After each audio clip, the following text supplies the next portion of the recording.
And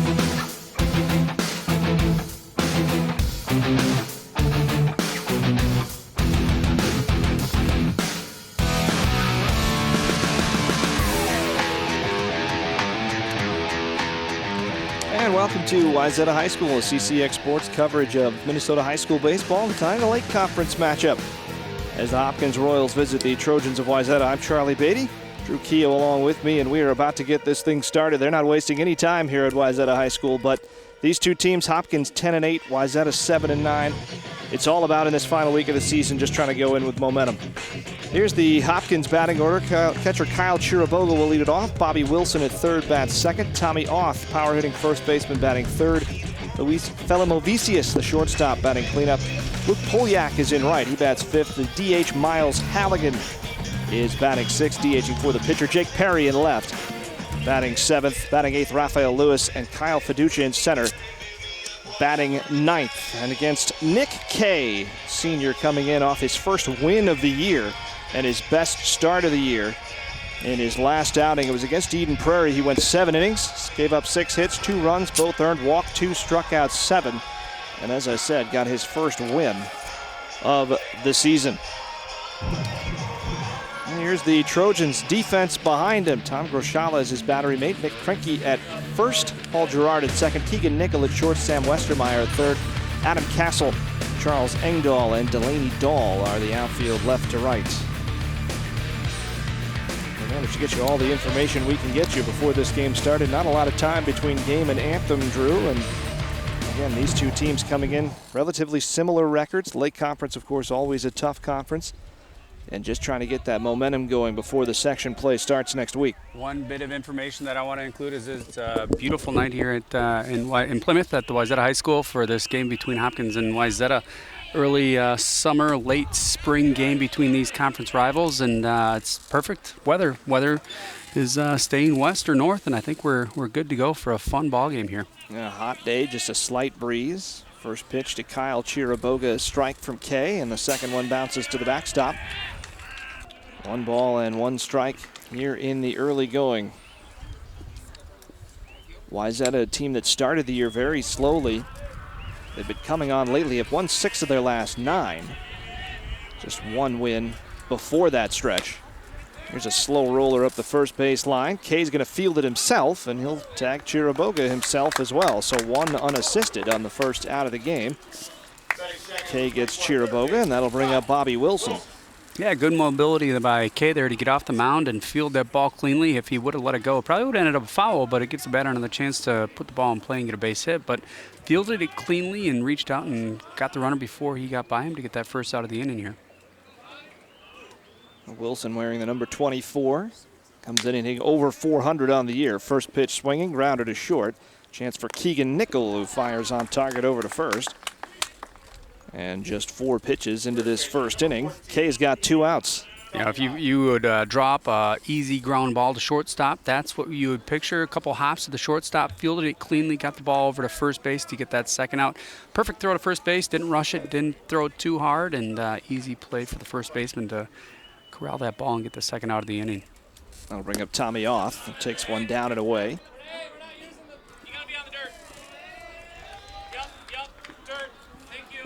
Auth hitting .347 on the year, also leads the team with 3 home runs. This Hopkins team does have a bit of pop in the lineup.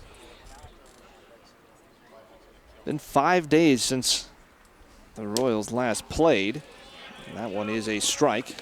1 ball and 1 strike. That's an eternity this spring. If you think of this spring, that's an eternity. I think we did a game last week in Champlin Park and Armstrong. We're both looking at about 5 or 6 games in 6 or 7 days, and a very busy schedule. But for Hopkins, a nice break and good chance to get their pitchers a little bit of well-deserved rest, apparently. That's a good pitch there from Kay. Shaves the outside corner. It is 1-2. And the pitch just outside this time. Evens it at 2-2. Hopkins did win his last game 6-0 over Eden Prairie. And that snapped a 4-game losing streak, their longest of the season. 2-2 pitch. This one is hit into center field. There is Engdahl, and he makes the play for round number 3. So a relatively easy first inning for Kay. And we'll keep it here and give you the Wayzata batting order as well as the Royals pitchers and defense as well. 1-2-3 first inning for K as you get a look at the Trojans led by Bobby DeWitt. 1-5 in the Lake Conference this year. They'll lead it off with Delaney Dahl in right. Keegan Nickel at short. Nick Kay, the pitcher, is going to hit for himself. He bats third. Nick Krenke at first, batting fourth. Sam Westermeyer at third. And Ian Colson, the DH, he will be hitting for the catcher, Tom Grashala, in this one. Paul Gerard, the second baseman, batting seventh. Engdahl, who made that last out, batting eighth in center, and Adam Castle in left. He bats ninth. And there they will go up against the sophomore Joey Hurth. And Hurth on the year is 3-1 with an ERA of 3.50. But he is coming off his lone loss of the season to Edina back a week ago today. Only went 3 innings, gave up 4 hits, 3 runs, gave up a home run, walked 4, struck out 6, season highs in both categories. But the Royals lost that game 7-1. Here's the defense behind him. Kyle Chiraboga is behind the plate. Off at first, Lewis at second, Felamovicius at short, Wilson at third, Perry in left, Fiducia in center, and Polyak in right. Yeah, Charlie, you talk about Hurth and his last outing. He's had a pretty good start to the season, 3-1, and Hopkins, trying to figure things out as the sectional playoffs come up. But, 4 base on balls is not what you want to see from a starting pitcher. As a sophomore, you want to have him, give him an opportunity to prove what he's got, but you got to throw strikes. The last thing you want to do as a starting pitcher, whether you're a sophomore, junior, or senior, freshman, whatever age it is, you don't want to give free passes to batters in the opposition.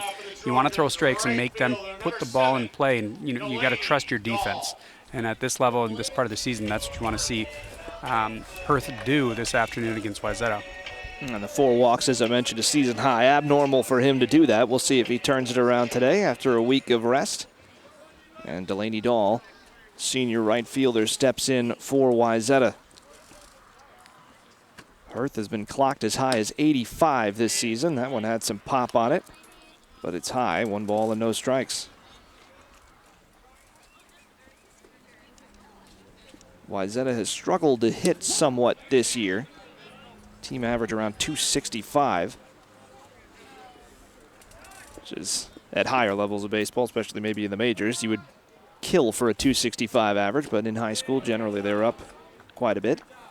Yeah, 2-1. Yeah, oftentimes you get games here and there where you're gonna hit 600-700 as a team, and that mid 200s is not a really good team average. But all that matters is getting runners on base and getting runs across the plate. Dahl comes in hitting 216, but he's up on the count 3-1 here, trying to draw what would be his 5th walk of the season. Here's the pitch. Inside, a 5-pitch walk, and just what you talked about, don't want to see that early. Hurth puts a man on. Yeah, and you can see from Dahl's approach right off that first pitch, he's got a good eye, he's got a good control of the strike zone. He's looking to do whatever he can to get himself on base, and the first thing you can do is if you can take a ball and work that count, get ahead of the count, and then you continue to work yourself into a good count. And if he's not going to throw you a strike, you just keep taking those pitches and get yourself down to first base and put yourself in position to move yourself around the base path this year. Here's one of the guys that is hitting well for Wayzata this year, Keegan Nickel, hitting .333 coming in, takes one high. Kay on deck is the team's RBI leader. So a good start for Wayzata, getting men on base in front of him. And right now, Hurth struggling to find the zone early on, 2-0. Yeah, Pardon me, 1-1. He hasn't really found it. He looks like he's a little up in the zone. You want to make sure he's getting that ball down towards the knees and throwing strikes. Scoreboard here says 1-1. I thought it was 2-0 as well. That's what's on our graphic. I think you're right. I think now it's with that foul ball. I think it's 2-1. I think the umpire made it clear that it was 2-0. We'll wait for his signal before we know for sure. So it looks like 2 balls, 1 strike. So it is 2-1 now to Keegan Nickel. Scoreboard still reading 1-2, but we're going to go with the umpire. He's in charge. And a pitch from Hurth, breaking ball. That one is popped foul as Nickel is way ahead of it. Now it's 2-2.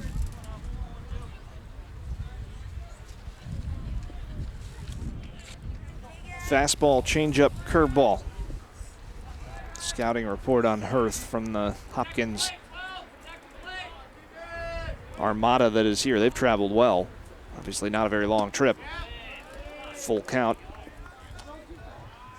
We're still going by the umpire.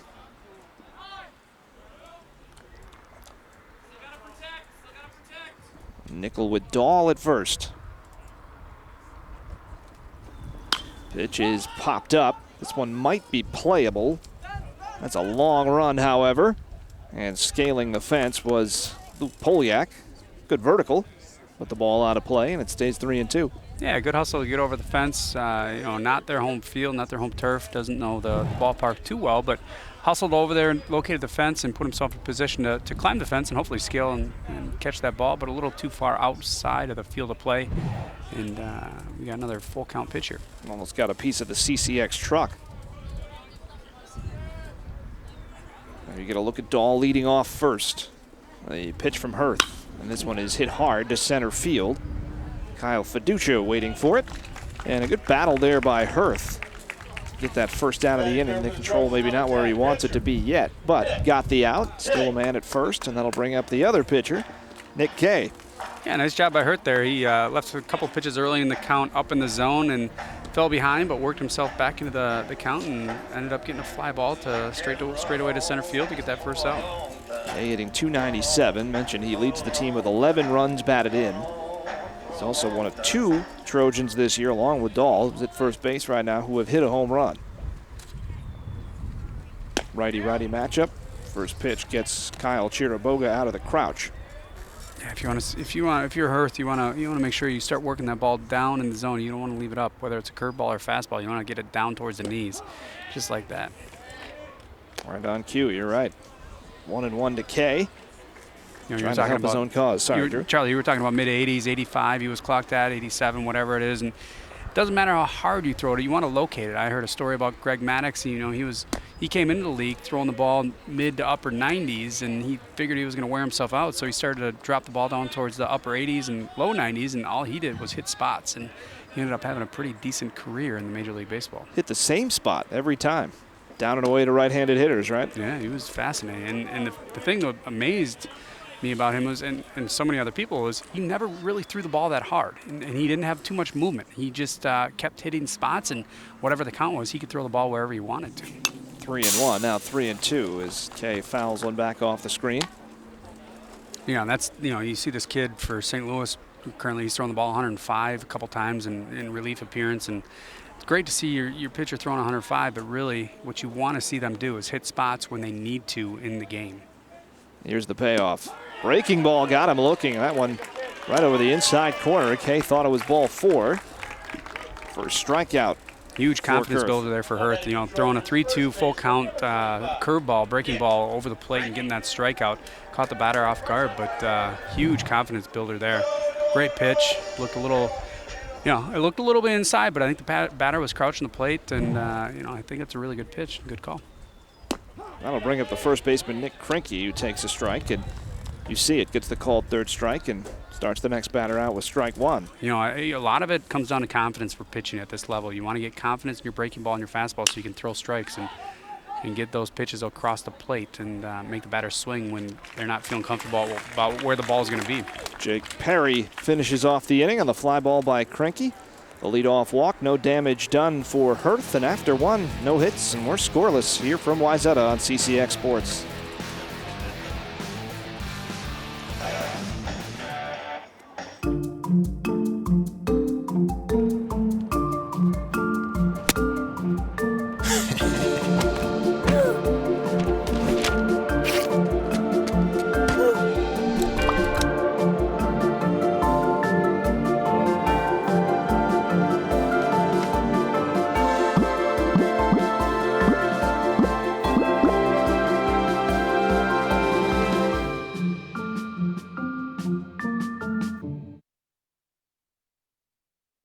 Most of my family, they never graduated high school or even let alone go to college, so I'm trying to break that barrier. Every day after work, went straight to school, studied hard, and it paid off. I could not have done it alone. I see the future is really bright for me. The high school diploma is just added to the confidence, and now I feel unstoppable. Find free adult education classes near you at finishyourdiploma.org.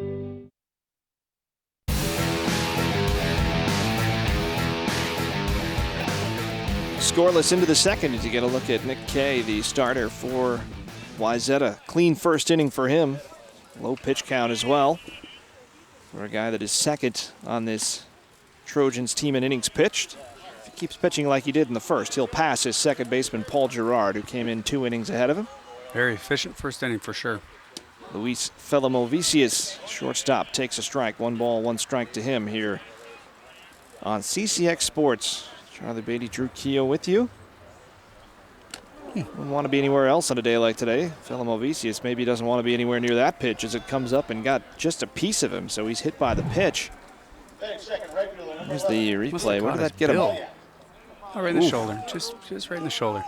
You know, nice job by the batter to turn his shoulder. And when you're hitting the ball, you want to lean in towards the pitcher. And when a ball's coming in that fast, it's hard to adjust your stance and turn the shoulder. And he avoided disaster. And that ball was up and in. He was able to defend his body and take that pitch off the shoulder instead of leaning in towards it and exposing his body or his chest or his face. First base runner of the day for the Royals, and here's Luke Polyak, the right fielder. Bouncing ball up the middle, could be 2. They get 1, and the relay a little bit slow, and they'll just get the 1 as Polyak beats the throw. There's some chatter from the Wayzata dugout about the slide at second base. We'll get a look at it here. Yeah, cleanly fielded by the shortstop. Good toss over to second base, but I think the speed out of the box and the quick pace down to first baseline allowed the runner to beat that throw, and I think the coach here is going to argue that the runner from first base going over to second didn't slide and get out of the way of the second baseman as he was trying to turn and make the throw to first base, which is a legit argument, but I think I don't think the play was close enough to warrant any overruling of that attempted double play. It did look for a second like Felimovicius did go out of the baseline a little bit, which of course is pretty closely monitored. There's Bobby DeWitt, the head coach for the Trojans. It's early in the game. You want to make sure that you're letting the umpires, the officials know that, hey, I'm paying attention to this stuff. I know the rules, and I don't want anything to come into play in the 5th or 6th inning that will, cost my team. So let the umpire know, hey, I think that we had a chance to turn that double play, but not a big argument, but just go out there, quick discussion, and let them know what you're thinking. Polyak now mentioned the speed. He has stolen 3 bases this year. Beat the throw that came from Paul Gerard pretty easily on that double play. It wasn't the hardest hit ball in the world. Decent pickoff throw, but the ball gets away. I think it hit Polyak. Yeah, I think he would have a chance to get up and scoot down to second base, but I think he caught that ball. It looks like in the elbow, so he wasn't able to get up and scamper down to second base.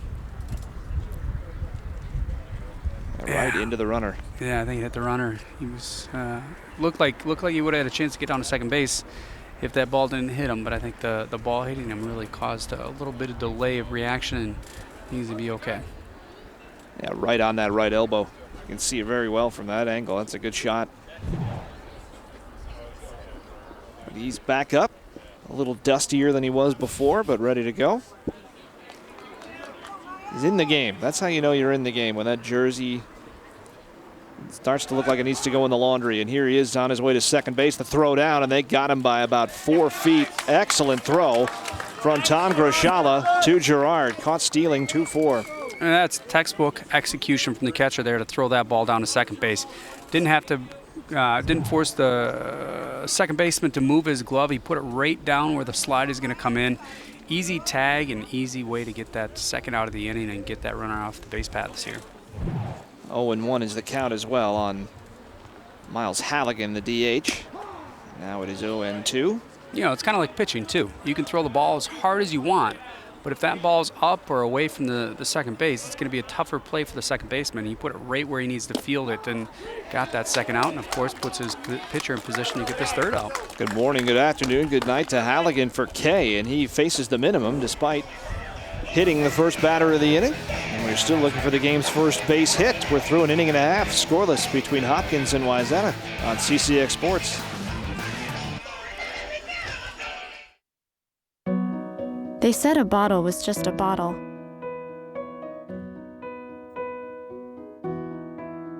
That no one would ever notice me.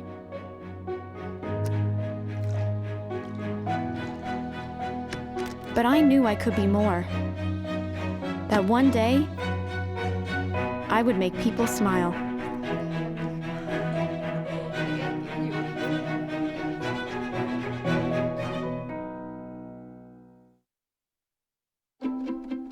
The color in my garden keeps the pink in my cheeks. I was very independent and thought I could take care of myself.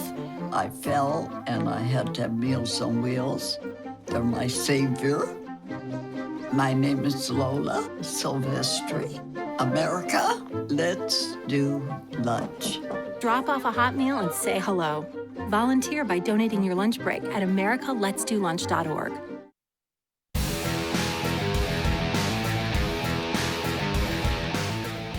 Baby's facing the wrong direction to see what is a pretty good pitcher's duel so far, but he's awake. That's a good start at a baseball game for a baby. Yeah, good crowd here. Beautiful night. The stands are packed. You got people on their lawn chairs, and you got people over here on the bricks, and perfect night for baseball. Well, we were looking for a first base hit, and now we have it. That's a hard shot to left center field by Sam Westermeyer.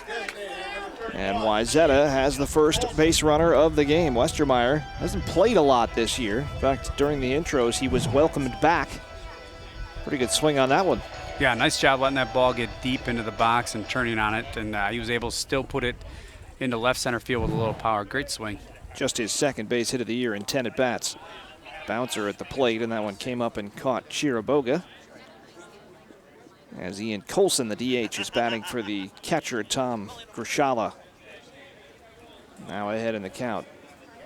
Leadoff runner on for the second straight inning for Wayzata. Delaney Dahl never got off first base in the first inning. Breaking balls down and away. 2-0. Yeah, we'll see how this game pans out, but a lot of teams like to play small ball at this point in the game, but never know what teams are going to do and what confidence they have in their pitchers and hitters. But looks like Wayzata is going to be swinging away with that leadoff runner on and nobody out. Colson came in hitting .353. Only has 17 at-bats. But swinging a bat, that's actually the highest average on the team. About half the at-bats of everybody else. 2-1 pitch. Curveball gets the outside corner, 2-2. Saw this in the first inning from Hurth. Gave up the leadoff base runner and then just sort of battled his way back into the inning and then cruised his way out of it. Yeah, getting confidence in that breaking ball is a big part of Hurth's game, it seems. If he can position that there, put that curveball where it needs it, whether it's a strike or a ball, to keep that batter off balance, I think that's a big part of his game. Looking for his second strikeout there. Tried to go back to that inside breaking ball. This one misses. Payoff pitch coming. And got him swinging. And Chiriboga keeps it off the deck. So, second strikeout of the game for Hurth. That'll bring up Paul Gerard. Yeah, great breaking ball. Hurth's got that breaking ball going and has the batters off balance. And earlier in the game, the bottom of that first inning, the first few batters, he wasn't able to keep that pitch down, but he seems to have found his release point, and he's hitting his zone and finding a really good results with his breaking ball. And goes right back to it here to get strike one on Gerard. That breaking ball that struck out Colson, by far his best of the day. That one fell right off the edge of the table. 0-1 pitch off the glove of the catcher Chiriboga, but not moving down to second is Westermeyer. Yeah, nothing hurt there. I mean, the ball scooted away from the catcher, but the runner wasn't able to advance, so nothing to worry about. A little inside. The catcher was trying to frame it, I think, and let it scoot away from him. Ends up being a ball, but not that big of a deal because the runner wasn't able to advance. So the 1-1. Back to the curveball. Slice foul toward the moving access road to the street. Towards the moving infinity that's luckily didn't know that ball was about to hit its windshield. But yeah, I think we're seeing Hurth really feel confident with that breaking ball. And if I think you're Wayzata, you got to go up there anticipating that's his #1 pitch this evening. He's feeling really confident with that breaking ball. Now he goes right back to it again. That one was in the dirt, but it doesn't matter. Back-to-back strikeouts, and that'll bring up Charles Engdahl. So second straight inning, he's put the leadoff man on and then just gotten into a good mode up there on the mound. Yeah, it's easy for us to say here he's feeling comfortable with the breaking ball, so adjust to it and know that the breaking ball is probably going to be his number one pitch. But still, breaking balls are really hard to hit because they're deceptive. They feel like it's going to be up in the zone, but all of a sudden it drops off and you aren't able to locate it. Fastball here to Engdahl is fouled away over our heads. No balls and 1 strike. Engdahl this year hitting .344, top average on the team. 8 singles and a triple. He'd take anything he can get right now against a pitcher who looks like he is finding the groove. And there, it's a fastball that missed somewhere. Oh no, it was a strike, just a delayed call. So 0-2, and Hurth just peppering the zone. Another one fouled away. Yeah, the thing about a breaking ball, when you know your pitcher's throwing the breaking ball well, it's hard for the batters to adjust. It's all about timing. If you can time a fastball, you can time your step, put a little weight into the swing, and put a little power into it. But when the breaking ball comes, your objective is really just to put the bat on the ball and protect the plate. So 0-2, runner at first, 2 gone here in the bottom half of the 2nd inning. Pitch, fastball again. So he keeps going back to the heat here for Engdahl, but you just feel like the curveball is coming. Yeah, big thing for Hurth here is that he's starting to locate his fastball. And it may not be right down in the zone where he wants it to be, but it's close enough to keep the batter honest, so he's got to protect the plate. There's the hook, and just getting a piece of it was Engdahl. Putting up a good fight there, down 0-2. He's fouled off a couple. That's all you need to do, and down 0-2 with 2 outs here. You got to just protect the plate and put the bat on the ball.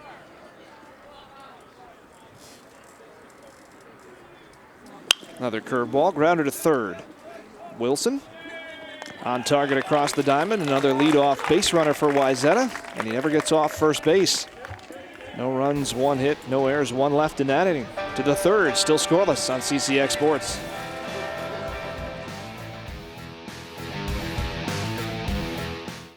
I adopted Bento in 2010 from a shelter. As it turns out, we have very similar personalities. And this cat makes me make art because he's always motivating me to take pictures of him, to draw pictures of him. He just is motivating artistically. It's just that simple. Well, he's my best friend, but a lot of people know him as Keyboard Cat.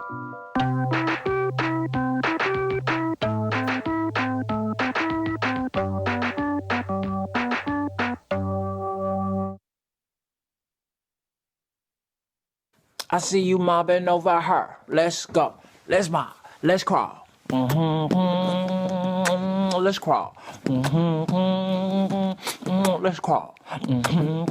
Hey, yo, we mobbing. Come on, girl. Let's crawl.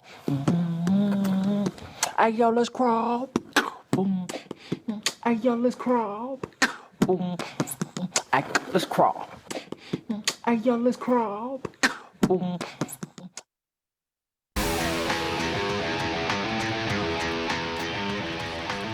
Into the top half of the third. That team still looking for its first hit. Stepping in is the left fielder Jake Perry, and he takes one down and in. Hopkins has had 1 base runner through the first 2 innings, but they've brought only 6 to the plate. Sliced foul. Yeah, pretty quick first 2 innings here. Good outings by the pitchers, throwing strikes, and the Hopkins pitcher struggled a little bit early in the first inning, but has really regained his composure and started throwing strikes. And Wayzata continues to throw strikes and get fly balls just like that. Hit hard to center, but straight at Engdahl. Out number 1. Good solid swing, but not the hardest hit ball. Easy play for the center fielder, and for Hopkins, they're still looking to get their first hit of the game. Jason Michalakis, the head coach, coaching down at third. For win number 11 this year for Hopkins. Trying to get the momentum back. Mentioned they had a very good start. Lost 4 straight about a week ago, and then won last Friday to stop that rot. Now trying to get the good streaks going again. Yeah, it's always fun to beat a conference foe, and whether it's Wayzata or Eden Prairie and losing to Edina, you always want to beat the conference teams because they're the players that you grew up playing against most often. You know them pretty well, and a conference title is always a good first step towards a successful postseason. Whether it's a conference title, co-conference, or finish the season strong, that's what you want to do, is put yourself in a position and know what you have going into the sections, and that's what both these teams are trying to find out about themselves. 3-1 on Raphael Lewis. And he draws a walk. First actual walk of the day for Kay. He hit a batter last inning. Second base runner for the Royals, and that'll bring up the center fielder, Kyle Fiducia.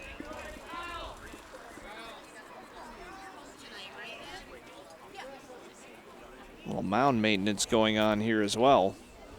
Base umpire came out and just sort of kicked some dirt out there on the rubber while the home plate umpire cleaned off the plate. Not sure if he saw something on the mound that he didn't like. I don't think I've seen an umpire do that in a long time. Yeah, I don't know. I think it was just trying to stay busy while the umpire cleaned the home plate. I'm not sure. Hey, good point, though. Pitchers don't really like it when you mess with the rubber. Quick slide step home from Kay, but he delivers high. Yeah, it's one of those things when you're a pitcher. I was never a really good pitcher, but when I did pitch, you definitely want to make sure that the mound, the rubber, and the little area in front of that rubber is something that you're comfortable with, so you know where your feet are going to be and where they're going to end up. Very good bunt down the third baseline, and no play for anybody. Fiducia with the first hit for Hopkins, and it went about 25 feet. You can't bunt any better. Yeah, perfect bunt right there on the third baseline, right on the grass. Not much spin, so it wasn't going to spin foul, and no chance for the third baseman. And all he's got to do is gobble it up and make sure that runner down at second base doesn't try and take third base. Yeah, there was the big turn by Lewis, just keeping an eye on things. So a threat here for the Royals as they turn the lineup over to Kyle Chiriboga. Guy who came in hitting over 400. That one buzzes the tower. 1 ball and no strikes. Grounded out to Kay, who tagged him out up the first base line in the first inning. Chiriboga, future St. Thomas Tommy.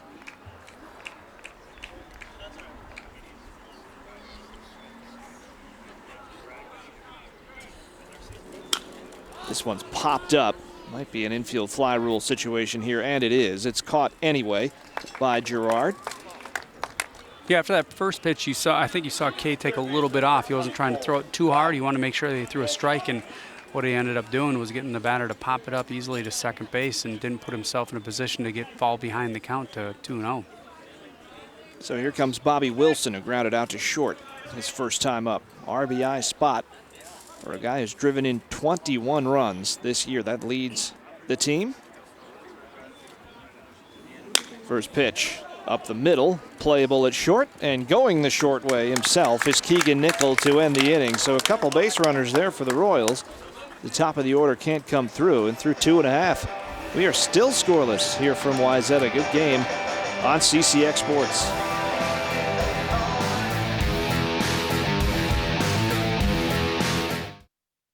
I rescued Toast from a shelter in 2011. I love Toast because she's a lazy diva. Toast does whatever she wants, obviously. She's sleeping right now. She's an epic snuggler. She's so comforting. She's so loving. Toast makes me laugh.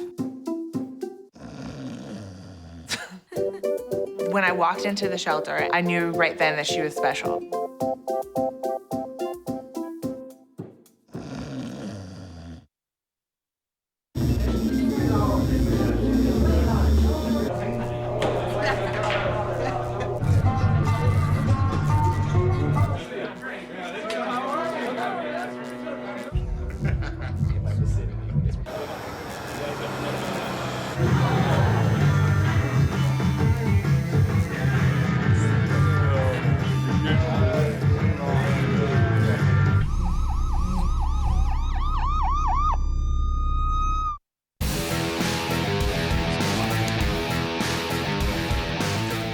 And you get a look at the school building behind us.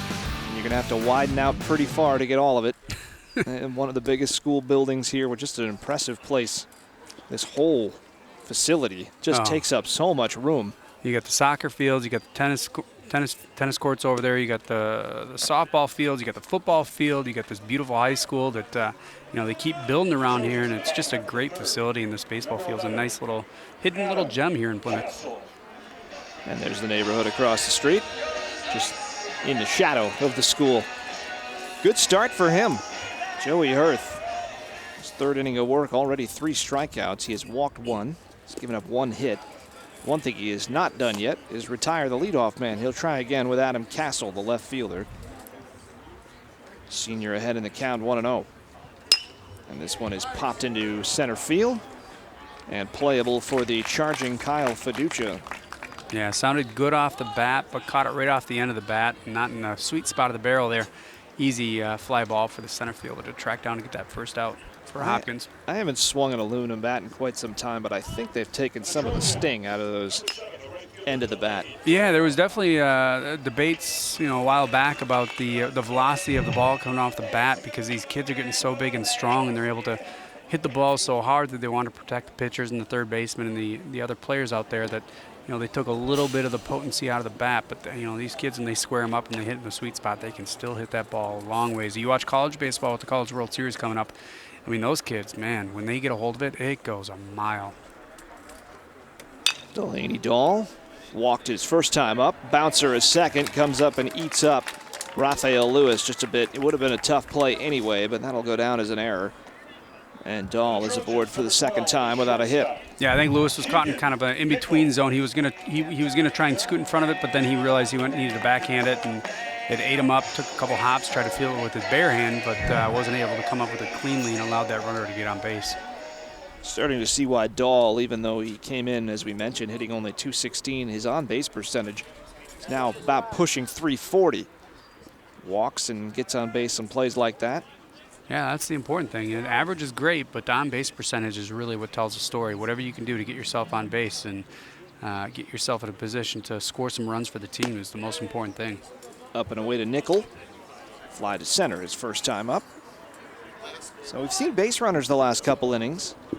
Hopkins obviously with the biggest threat here in the top of the third, but both pitchers do look like they're in control here.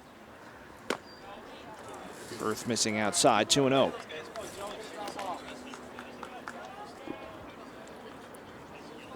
Didn't feel comfortable with that ball, and to switch it up. And sometimes it's a mental thing for pitchers, and there may not be anything wrong with the ball. You might just look at it, hey, I threw two pitches I thought were good. They didn't end up being strikes. Let's switch out the ball and see what I can do with this other ball. This one's lined down the left field line. That's fair. Yeah, this is going to be a difficult play to try to keep Dahl from scoring. He will get to third and slide in, and a double for Nickel. First extra base hit of the game, and now we've got a real threat. And that'll be Kay. Yeah, nice job to let that ball get in the batter's box, or deep in the zone, and push it down to the left field line. Grass ate it up. Ball was hit pretty hard, but the left fielder was playing over to the right side because he was anticipating a pull hit, but easily coming into second base with a double, and the runner moves down to third base here with one out. That is one thing to notice about this ballpark, is that the grass manicured really well, but it is on the long side. And it slows some things down. Nice block it by Chiriboga. Wants to check on the swing. The appeal comes up with nothing, so it's 1-0 to Kay, who struck out looking in his first at bat. Yeah, it doesn't hurt to appeal there, but it doesn't hurt to appeal. But that umpire down there is not really in a position to see if he checks swung it there. But you got to trust the home plate umpire. Here's a grounder to short. Picked up. They got the runners frozen, and now they're all going to third base, and that was a base running disaster there for Wayzata. Dahl didn't go. Nickel took off, and it was read really well by fellow Movesius, who just froze everybody. Yeah, great play by the shortstop. Come up clean with the ball. He was looking over to first base, but he saw the runner in front of him going over to third base and said, hey, let's get this guy out. And I'm surprised the runner from third base wasn't advancing. I think that's just a miscommunication between the runners on second and third, because if the runner from third is moving on contact, that runner from second would easily get on third base. But good play by the shortstop to get the runner moving in front of him to get that out. Courtesy runner at first is Josh Gullickson, number 4. Well, what a big break for Hopkins in a game that looks like runs will be at a premium. And now Hurth is just one batter away from getting out of the inning.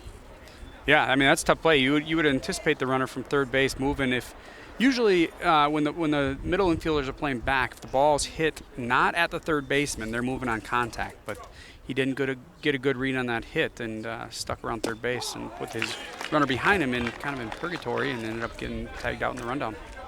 Strike 2, Nick Krenke. So the cleanup hitter up there trying to pick his team up, pick his pitcher up. And he takes strike 2 on the curveball. So fastball, curveball in the first 2 pitches.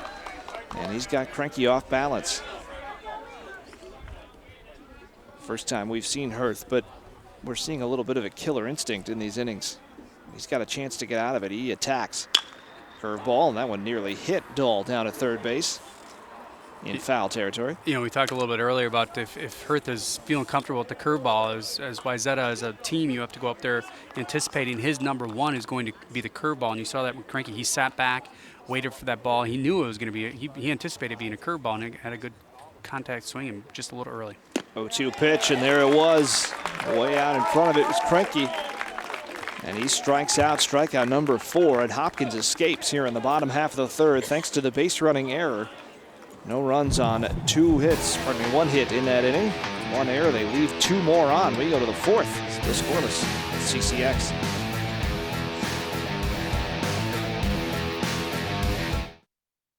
Every time I hear the alarm bell go off in school, I think it's an air raid. A lot of houses in our neighborhood have been destroyed. I like to close my ears and sing songs whenever the bombs come close. I'm worried our new neighbors won't like us. But I know it's all gonna be worth it. I just want my family to be safe. But these are not my words. These are not my words. These are not my words.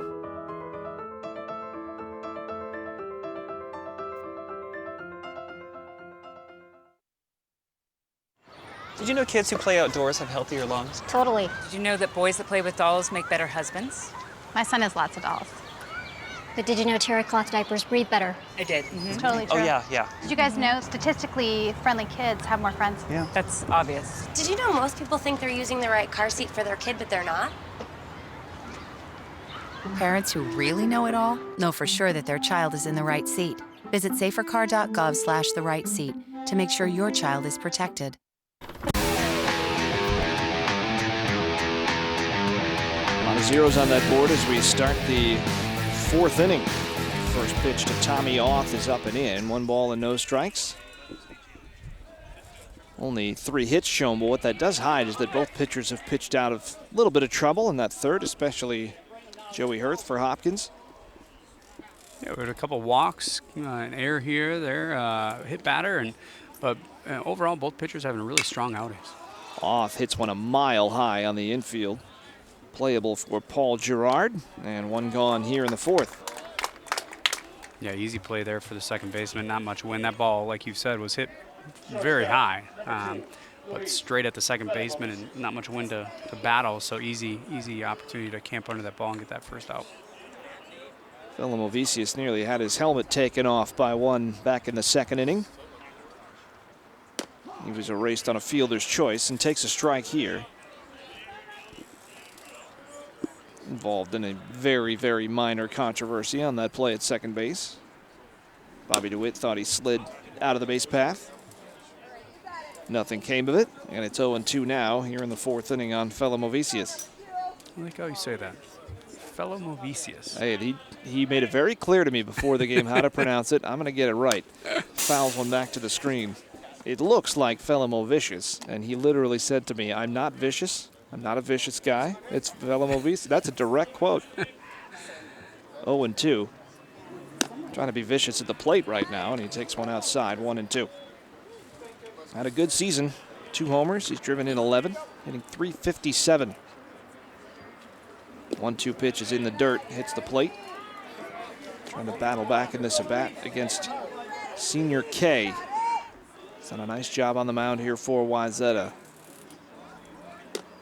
That one's on the outside corner for strike 3. Second strikeout for K, both looking. You know what I like about K is he's feeling comfortable out there. He gets the ball, he goes right into his windup and doesn't waste any time, kind of dance around, feeling his position. He gets the ball and wants to throw strikes. And, you know, hey, if you can beat me, but show me. I want to see you beat me. I'm going to throw you strikes. And Hopkins has not been able to beat him yet. Now trying to bunt their way on. Pops right up in the air. An easy one for Groshala, but he throws it up the right field line. Good backup by Gerard. They're going to call him safe at first base. That is Luke Polyak. You know, that's one of those really underrated things in baseball is the backup. You know, I teach Little League Baseball, and you got kids kind of running around dancing, doing their Fortnite dance and their floss dance out in right field, second base. And you know, whenever the ball is put in play, you want to be moving, whether it's putting yourself in a position to field the ball or back up the next throw or back up the immediate throw. And that's what the second baseman there did, and did a perfect job and almost got that out, as the runner almost made an attempt to go down to second base, but was able to get back to first base and stay alive there. So that will bring up Miles Halligan, who steps out before the pitch is thrown. Yeah, on that play, you rarely ever see a ball caught by a backup in the air. So that was a good read by Girard just to get there. And really a second baseman. Very rare that you see a second baseman doing that kind of a backup, but that's coaching. That's coaching, that's practice, that's stuff you do in the gym when you don't have an opportunity to get out and hit long fly balls and field pitches and, you know, practice bunting and playing the real base pass. You got to practice the fundamentals because the catcher is fielding that bunt. You know, usually you got the catcher running down first base to back up a throw from the left side of the infield, but when the catcher is fielding that bunt, you know, the second baseman's got to do something because the shortstop's going to run down to second base, so the second baseman has nothing to do other than back up the throw headed down to first base from the catcher, and he did a perfect job. If he's not there, and the right fielder's obviously a long way away, Polyak might be at third base right now. Oh, we've seen that many times when the ball scoots away from the first baseman, and you know that right fielder's got to play, give. That was a very close play. Got to give respect to the batter, and you know you don't want things hit over your head in right field, so you got to play a little deep. But if that ball scoots by the first baseman, it's a really good chance the runner gets down to third base here. Polyak occupying some of the pitcher's attention here. And there is the 0-2 or the 0-1 pitch to Halligan. Now it's 0-2.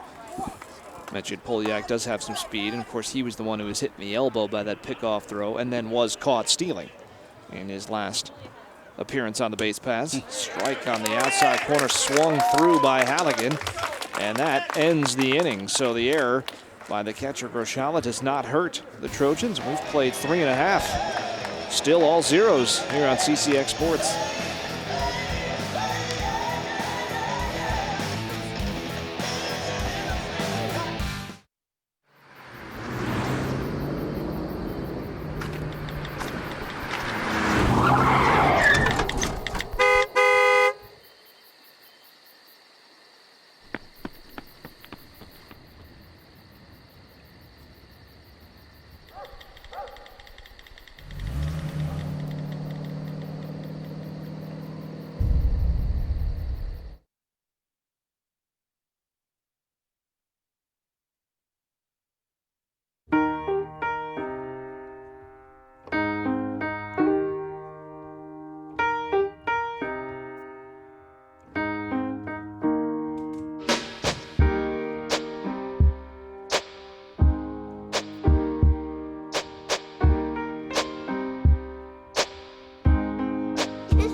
Doesn't see race. Love is love.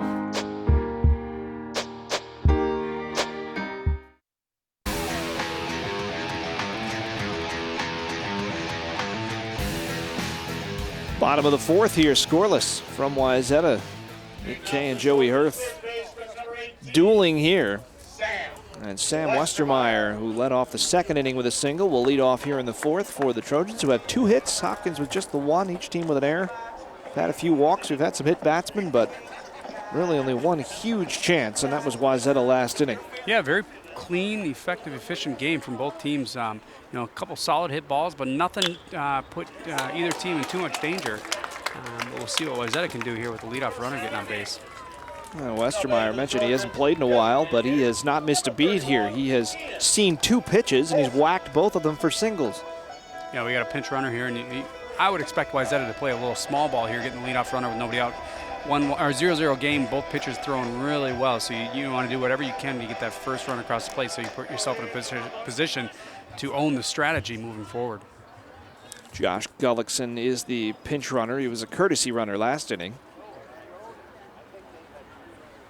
Third hit of the day for Wayzata, and here comes the bunt, and it's bunted our direction. No balls and 1 strike now to Ian Colson, who was a strikeout victim, 1 of 4 for Hurth in this game. Yeah, we'll see what Wayzata does here with the 1 strike on the batter here. The runner had a very, very short lead. So you can kind of anticipate the sacrifice bunt there. You don't want to put yourself, and again, a very short lead, so you can anticipate another bunt attempt here. Bobby Wilson at third is trying to sneak up on Colson. And you're right, another short lead for Gullickson at first. And Colson does square around. Curveball's high. Bluff throw down to first. You know, if you're taking a short lead like that, you want to make sure you get a good secondary lead in case the ball scoots away from the catcher so you can run down to second base without being contested too much. But you don't want to put yourself at risk. But, you know, you definitely want to get a decent secondary lead. If you're not, I mean, he's maybe 3-4 feet off the bag here. 1-1 pitch, another bunt. This one's popped back toward the pitcher, and the play is to first for out number 1. You know, if you're Wayzata, you got the job done. If you're Hurth, I think you had a chance to get the out at second base, but took the safe route to get that out at first. And the way he's been pitching, he's been able to throw strikes, and he's feeling confident with that curveball. I think he's not too concerned about that runner down at second base. He's just got to focus on throwing strikes and continue to control that curveball and get the strikeouts that he's been getting. Bottom third of the order coming up. All players he retired at his first trip around. Here's Paul Gerard. Bouncer back to the mound off the glove of Hurth. This is going to be a tough play. And runners at the corners. And falling awkwardly was Rafael Lewis, who was coming in behind the pitcher. He's a little slow to get up, so that'll be an infield hit, I would imagine, and it is. Yeah, tough play, hit right up the box. Hurth had a chance. His glove's a little bit late to get up, and you know, it's a tough play either way, and the second baseman kind of takes a left foot to the shin and falls pretty hard in his back, but fortunately he's able to get up and not too much damage. But if you're Hopkins here, you're in a tough spot. You got first and third with 1 out. Wayzata, you want to do what you can to get this first run across the plate. So Hurth will face Charles Engdahl, and 4 strikeouts on the day, and he needs one right now. Either that or a double play ball, but high school games, it's pretty tough to assume those double plays. Double plays are very tough. You want to work on a strikeout or a short fly ball that you don't allow that runner from third to get down the baseline and tagging up. Starts him out with a strike. Engdahl grounded to third his first time up. That was back in the second. The runner is Gerard at first, and the pinch runner Gullickson at third, and there's the heat. And it's quickly 0-2 on Engdahl. For Hurth, that's exactly what you need to do in this position. You want to throw a curveball with good control, keep the batter off balance, and then throw a strike up in the zone that he can't hit. And now you're in really good position to get that second out. But you want to make sure that ball doesn't scoot away from the catcher. And that one just getting a piece of it to stay alive was Engdahl. Yeah, because he's had really good success with that curveball, and you want to keep it down so the batter can't hit it. But you don't want to throw it too short so it bounces away from the catcher and allows that runner from third base to scoot in and get that first run. Engdahl fought off a couple in his last at bat when he was down 0-2, and here he is down 0-2 again. The pitch, and again he just sticks the bat out. A little off balance, but he made contact. That's all you need to do. You don't need to hit it too hard. You just need to protect the plate. If you get a pitch that you can square up and hit, that's what you want. But if you don't feel comfortable hitting the ball, you got to protect that plate. And if it's going to be anything close to a strike, you got to foul it off. 0-2, and he sticks the bat out again. Just like that again. He didn't try and hit it too hard. He was anticipating a curveball, caught him off guard. Ended up swinging the bat out there at the last second, flicking the bat out there at the last second, protecting the plate, and another foul ball. The swings he's taking right now, even harder to assume the double play, because if he does put it in between the lines, it won't be hard. Yeah. Here's the 0-2. That one's up high. Great eye there. He was really tempted to swing at that strike, but it was up in the zone and laid off it, and stays alive. Only the 4th inning, but this is one of those at-bats that really could decide this ball game. Here's the 1-2. Curveball, and that's into right field. It hit well.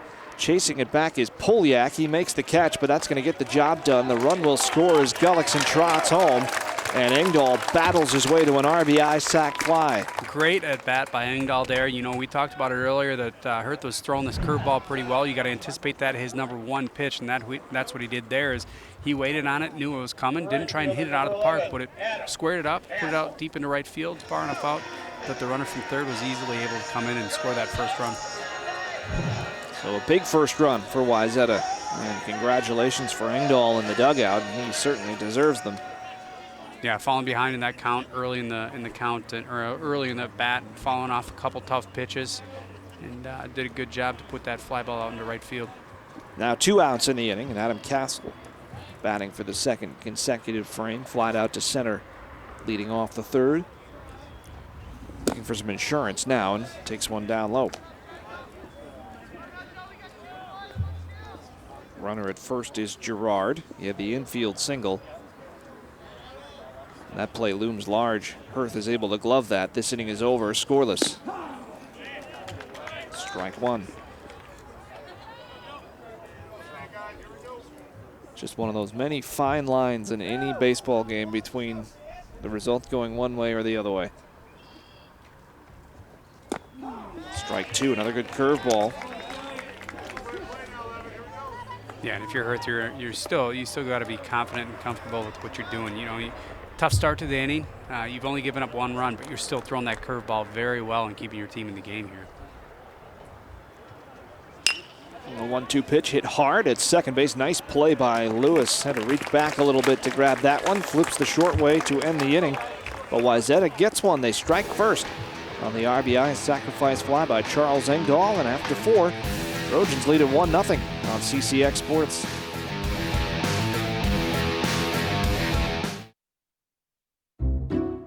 I'll never forget the day our landlord called and said, "Read your lease. No pets allowed." My owner tells him my dog ate the lease, but that didn't work. And now I'm stuck in a shelter. But this pit bull is ready for a new crib. I'm loving, loyal, and play well with others. So don't be intimidated by all my muscles, because the biggest one I have is my heart. That's right, I said it.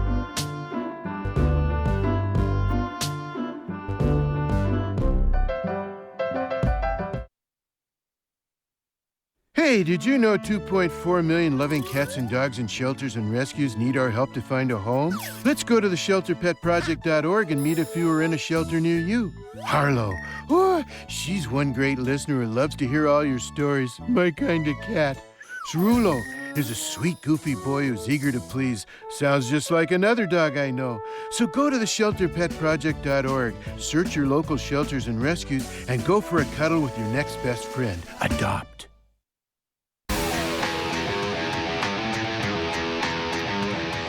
1-0 Wayzata, as you see on the brand new scoreboard out there in left center field. The first pitch from Kay, now pitching with the lead, is fouled back by Jake Perry.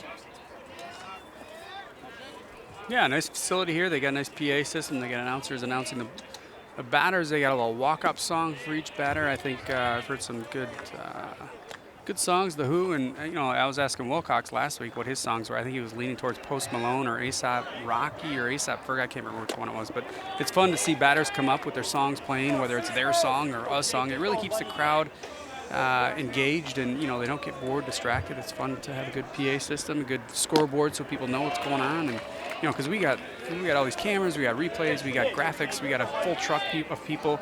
But these guys here do a really good job keeping the crowd informed and engaged with what's going on here at the field here at Wayzata. Perry fouls that one away. Top of the batting cages down the left field line, so 3-2. Perry trying to get something started for Hopkins. They have just one hit in this game. Kay has done a very nice job for the second consecutive outing. Just inside, and the leadoff man is on. Yeah, I think he wanted that pitch, but I think it was just inside the zone. Good job to get that leadoff walk for Hopkins. Now you got to do exactly what Wayzata was just doing, playing small ball. Yeah, I think it was inside. I think he's not really crowding the plate. The catcher kind of had to move his glove, and you know, if the catcher has to move their glove, usually for the umpire, that's a sign that that's not where the pitch was intended to go. Jason Mikalakis is out. Not sure if there's a pinch runner here. Hitters Raphael Lewis, and he's going to hit for himself. So there is the pinch runner. Get a number for you in a second. That's Sam Jonas, pitcher / outfielder for the Royals, who will run for Perry. There's Lewis. He was the other walk by Kay in this game. He's also hit one batter. He has struck out 3. Certainly a bunt situation here with the number 8 hitter at the plate. They do not flash the bunt. Westermeyer is way in at third. He re-enters the game after being pinch run 4 last inning. Yeah, I wouldn't be surprised to see him put it on here with one ball. Sometimes you want to see what they throw you, give him a chance to walk way on. Or you can just serve one into right field and skip it all together. Jonas is on his way to third. Here's the throw, and it is on target. He's out. Delaney Dahl with a strike from shallow right field. The first out of the inning, and Hopkins has its rally maybe snuffed out here. Yeah, great throw. The runner hesitates around second base, tried to make a quick decision, but a good strong throw on line. No short hop, right where the third baseman is positioned. Easily makes that tag, but I think the stumble around second base really caused that runner the opportunity to advance to third base here, and a huge out for Wayzata. You know, keeping that runner away from third base and getting that first out. 9-5 the put out, and Jason Michalakis is going to do some more strategy here. Almost looked on that play like Westermeyer might have missed the tag, but the throw beat him by so much. Hard to call a guy safe in that situation unless it's blatantly obvious. Yeah, it was a good slide. You want to slide opposite of where the throw is. You want to read where the defender is fielding the ball. You know, you fielded it towards the home plate side. You know, you want to slide outside, but the throw was so perfectly thrown and so far ahead of the runner that it's tough for the umpire to even make that close call to give him a chance to call it safe. But, you know, you get that first out. Huge play for Wayzata and very disappointing turn of events for Hopkins here. Hunter Beaudry is the pinch runner now for Lewis. And the batter is Kyle Fiducia, who singled in his last at bat. He has the only other Hopkins hit. And what makes that maybe worse for the Royals, this is the bottom of their order. Yeah. You get first and second, nobody out. You can have Fiducia bunt. Then you've got Chiriboga, Wilson, Auth, Velamovicius. It's four very good hitters coming up with a chance to just get one across and tie the game. Yeah, that really changes the strategy for Hopkins there. If you have first and second, nobody out, you would expect a sacrifice bunt. But now you're in a position to try and get that runner in a position to try and steal a base, but good piece of hitting. Put one in right center field. Here's another chance maybe at third base. This throw is cut off, and he beats it easily, does Beaudry. So first and third with one out, and the batter will be Chiriboga. Yeah, nice piece of hitting to right center field there. Get that ball down on a line drive to right center field. Tough play for the center fielder. He's going to field the ball. His momentum's going towards right field, so he's going to stop and make a strong throw, the cutoff throw. Good quick release over to third base, but the runner's too far ahead of the game and gets in there safely. So Beaudry at third, and now Fiducia at second. Pardon me, first. And the batter is Chiriboga, who is yet to get one out of the infield. He's grounded to the pitcher and popped up to second. Yeah, a lot of opportunities here, a lot of options. Safety, squeeze, sacrifice, could do a lot of stuff here. First pitch is outside. The old-fashioned runner from first, fall down halfway through the base paths and try and make him do something. And you know, you want to do whatever you can to get that first run across the board if you're Hopkins here. 1-0 pitch. Fouled away, 1-1. Well, a good contact hitter in there, of course, hitting over 400 coming into the day. So unless he hits it hard right at a middle infielder, Hopkins has a decent chance to tie this game. Some speed on the base paths as well. Yeah, if you're Hopkins, this is the guy you want at the plate right now. Pops it up. You're not looking for a 3-run home run. You're looking for putting the ball in play or taking a base on balls here. 1-2 to Kyle Chiriboga. Big spot here for both teams. Pitch and just gets a piece of an off-speed offering. Yeah, nice breaking ball there. These two teams played a fantastic game the first time they met. 8-7, Hopkins won it. A lot of the scoring came late. Wayzata scored 6 times in the top of the 6th. Hopkins came back with 4 in the bottom of the 6th to win it. This one's fouled away. Good at bat here by Chiriboga. He's staying alive, protecting the plate. You know, not taking too many chances, but protecting that plate with 2 strikes. Another entertaining game here as we're in the top half of the 5th. 1-0. The only run came in the bottom half of the 4th. Chiriboga with a high fly ball to left field. This should do the job. Coming in is Castle. Beaudry tagging. The throw is going to be relayed home, and he is out.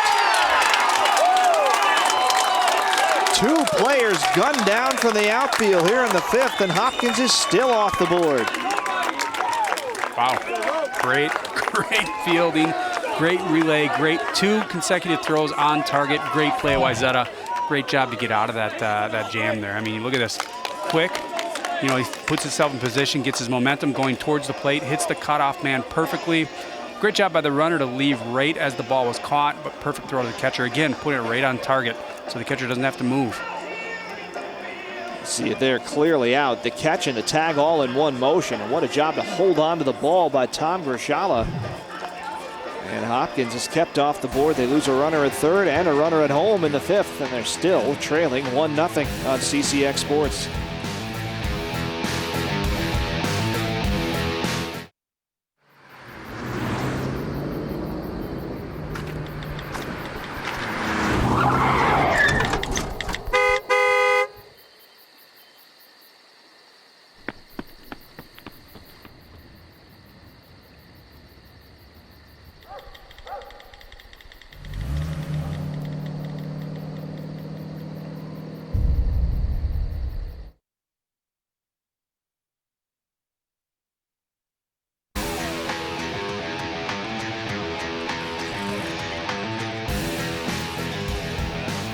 Now some defense has kept Wayzata in the lead as we head to the bottom half of the 5th here. 2 runners thrown out on the base paths in that inning for Hopkins. One at third to start the inning, and then one at home on a spectacular 7-5-2 relay from left field. And that means Delaney Dahl, who of course threw a man out at third base from right field the start of the inning, will lead it off against Hurth. See the sophomore warming up. Yeah, if you're Hopkins, you got to have a little bit of frustration here. You would have expected to get a run out of an inning, but you know what? You got to make Wayzata make the plays, and you got to put him in a position. You got to put the pressure on him. Wayzata proved that they've made the plays, so now you got another inning or 2 to figure out if you can get the runners on base and not put yourself in that same position.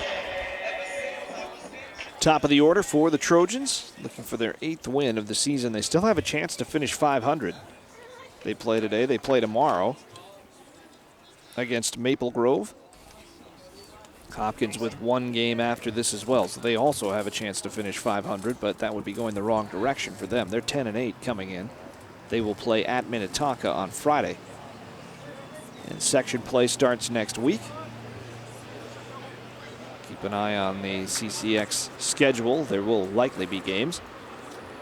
Somewhere along the line, we've got umpiring discussions here. Yeah, I think they're checking on the catcher. The last pitch by Hurth there really caught the catcher in the forearm. You want to make sure that the catcher's okay. He's not trying to battle through an injury.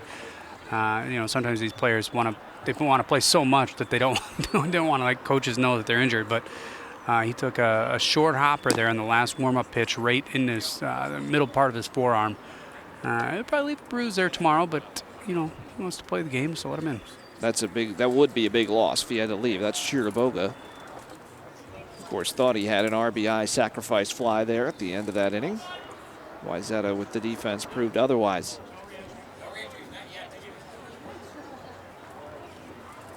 Might have some changes out in the field for Hopkins. They did use 2 pinch runners in that inning for Perry and Lewis.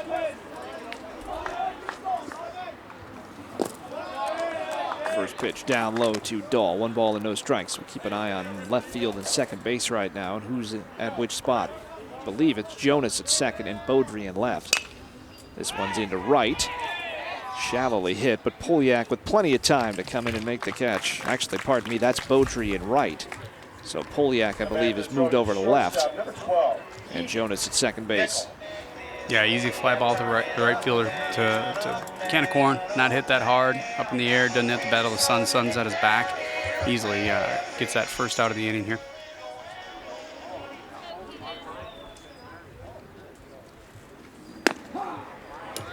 And a strike to start the inning to Nickel. Keegan Nickel, the only extra base hit of the day, a double. Back in the 3rd inning. Of course, he was cut down on an odd fielder's choice. This one's down the left field line again, and he's going to have extra bases, at least a chance at them again. The relay here, not in time as he dives in.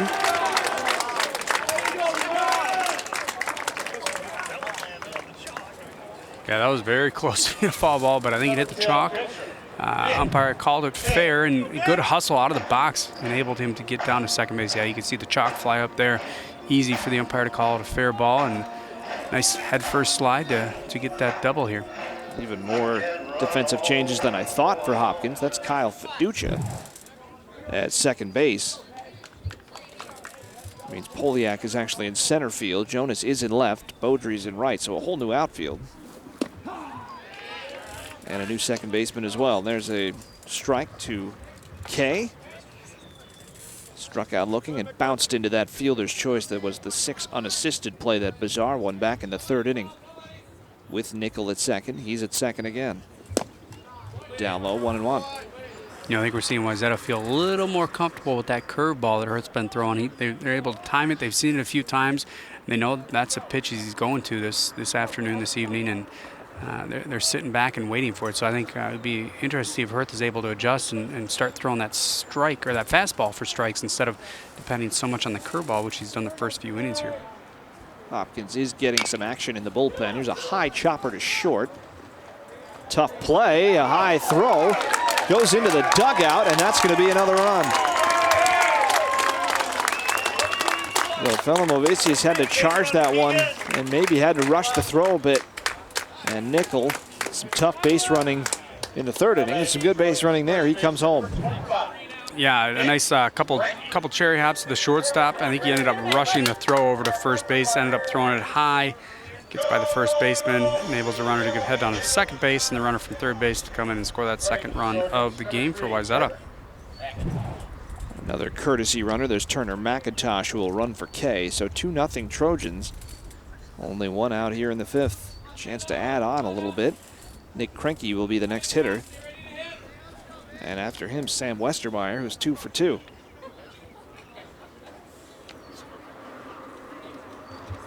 Senior cleanup man for Wayzata. Hit here could really break this game open.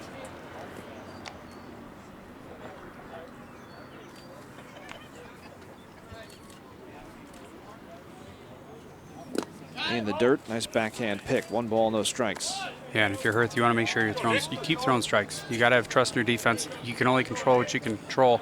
You don't want to start trying to overthrow the ball, which I think he did that last pitch. He ended up throwing it in the dirt.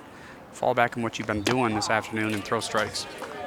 Zach Branson is starting to get loose for Hopkins down the left field line. Should they go to the bullpen? 1-1 on Krenke. Curveball outside, 2-1.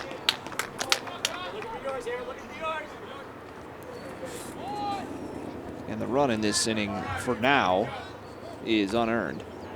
Could move back to earn depending on what happens here, but Hurth certainly didn't deserve that one the way he's pitched. 3-1 now. Yeah, he's been pitching really well, but I think we're seeing him start to feel a little bit of the pressure falling behind, and in this close game against Wayzata, he was starting to throw the ball a little bit too hard and throwing it in the dirt. He wants to make sure he finds the strike zone. So he keeps Wayzata's hitters honest, so they keep swinging the bat. Curveball misses, 5-pitch walk. Runners at first and second, and Jason Mikalakis is going to come out and talk to his young pitcher. Train. First time today that he has really looked out of his element, even when Wayzata scored last inning. Yeah, a couple of singles and a couple of sacrifices is what got the run home. I think the past couple batters have really thrown him for a loop, and he's feeling frustrated. He's trying to do anything he can to help his team, but he's trying too hard. You know, we saw in the first inning he wasn't able to really find the zone. He was able to get out of a jam, but you know, the 2nd, 3rd, 4th inning he was really cruising. But you know, he fell behind, and they're down 2-0. So now he's trying to overthrow the ball, and he's throwing it in the dirt, and he hasn't been able to find the zone. You see the numbers on the sophomore Hurth. 4 strikeouts, but he has not had one since the 3rd inning. That was his 2nd walk. And as we said, right now that run is unearned. A couple of base hits could change that, seeing as how Nickel did double, and he would have been at very worst at 3rd base right now with 1 out.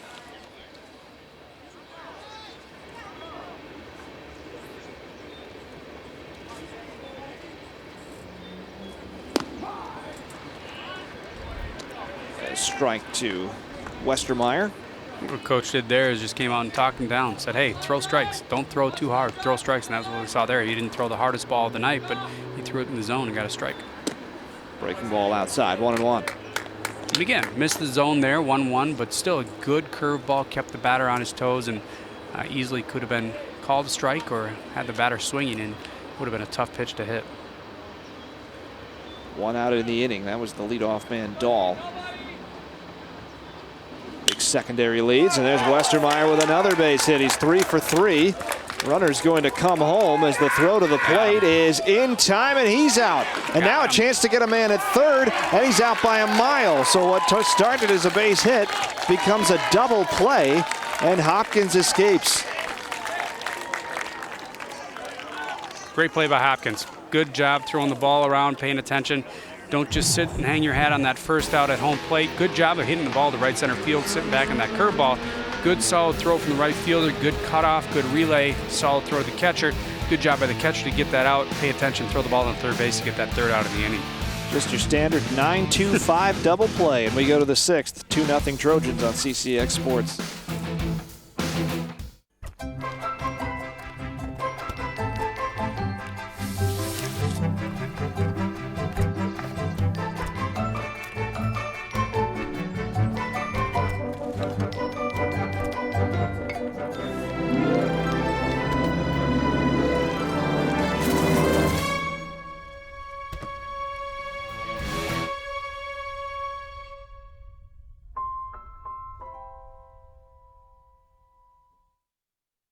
Well, Thomas, you've got pre-diabetes. But with more exercise and a change in diet, it can be reversed. I've tried exercising. It just makes me hungry for bacon. I love bacon, too. And who really likes to exercise? Not me. Me neither. Nobody. So we're good? What? Oh, you still have pre-diabetes. Big time.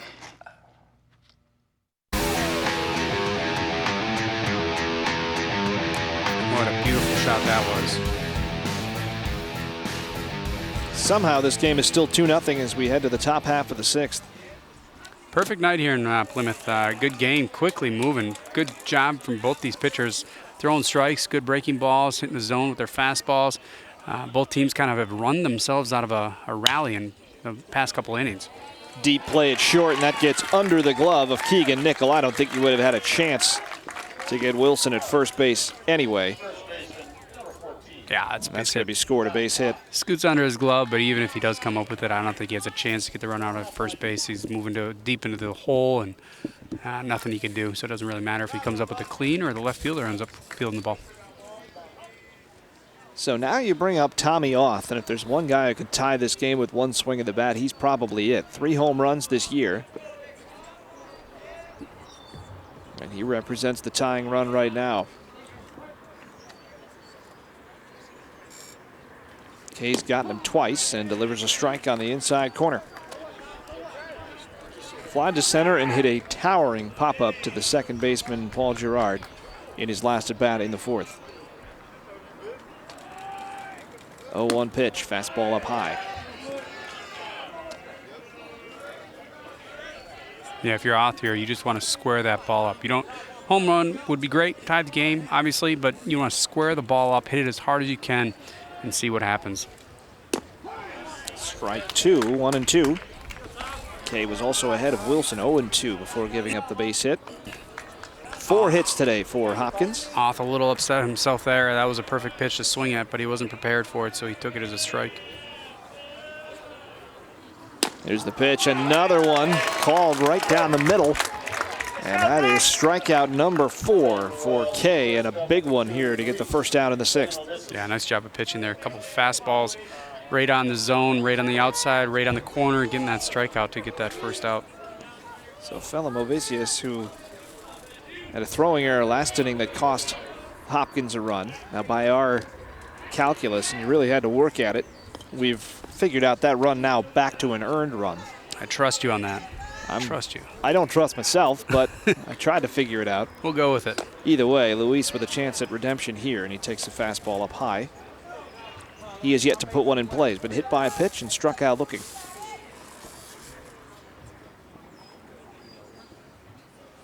Been a very good hitter for Hopkins this year, 2-0. Wilson is at first after the seeing eye single.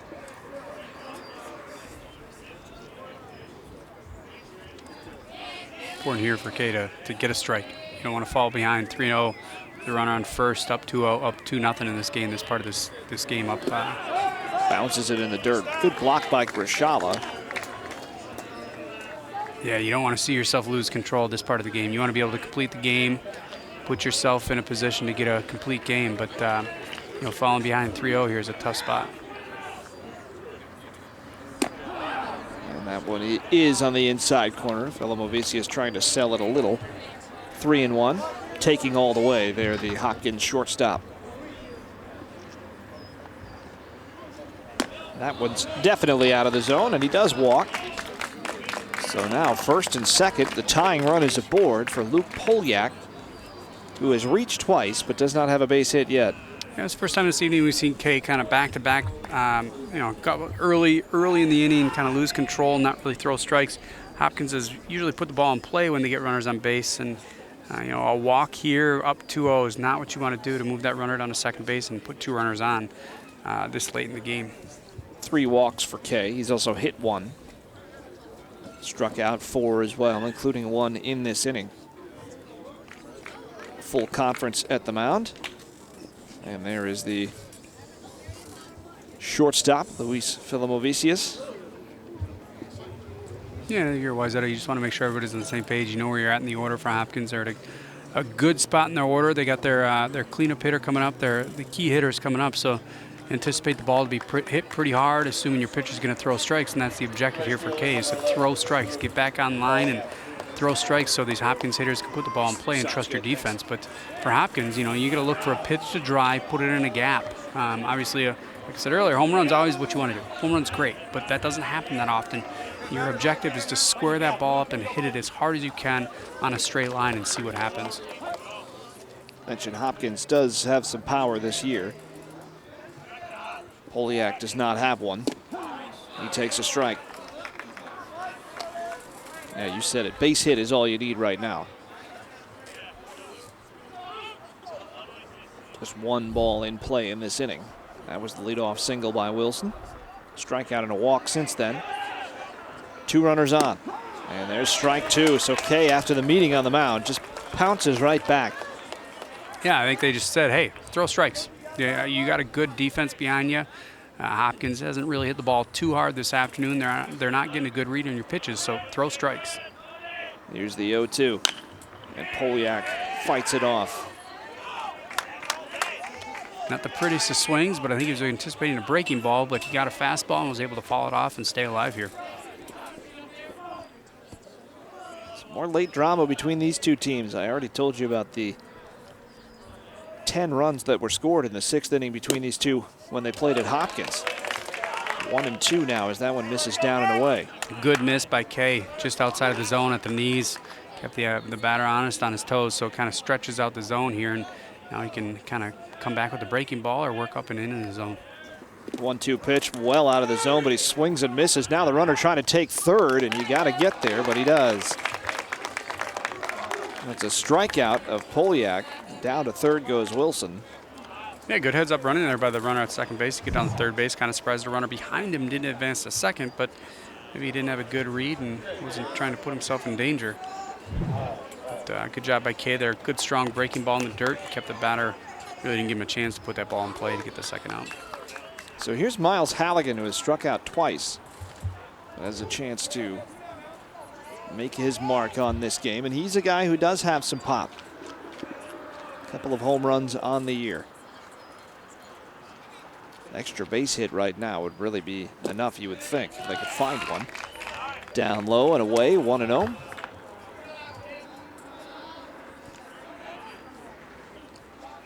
Time called by the home plate umpire.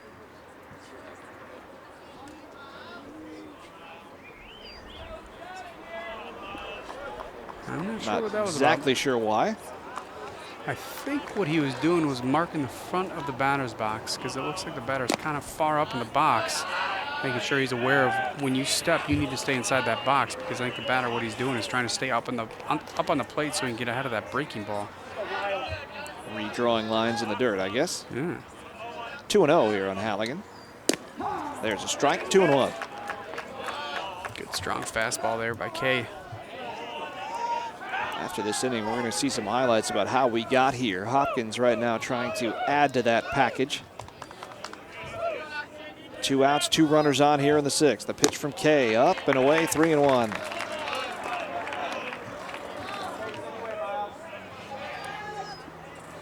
On deck would be Jake Perry. It would be a re-entry at this point. The 3-1 pitch to Halligan, swung on and missed. So, an extra base hit certainly you'd think would tie the game now, because Villavicius is going to get a early break from first. 3-2 pitch coming with 2 outs in the 6th. Biggest pitch of the game here. Kay with 5 strikeouts.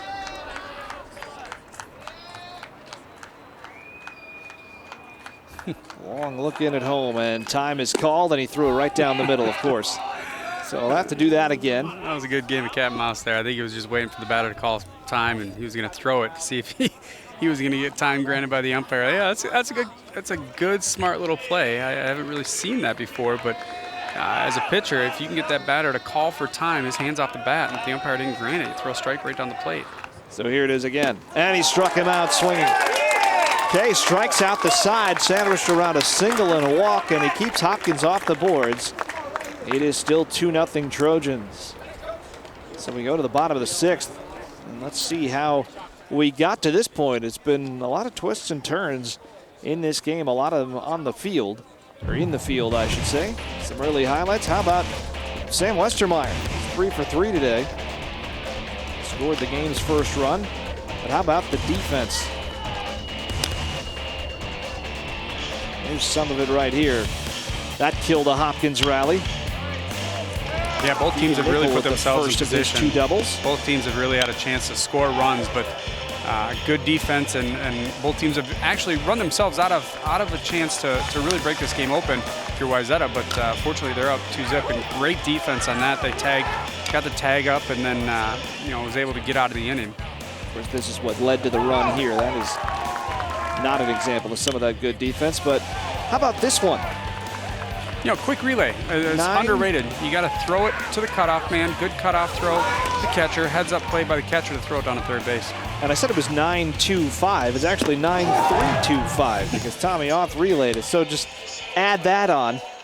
One of the better double plays you'll ever see. But Hopkins still scoreless here as we head to the bottom half of the 6th. They've got one more chance at this. And right now, Joey Hurth is going to keep Wayzata off the board. Ian Colson will lead it off. Colson with a strikeout and a good sacrifice in this game.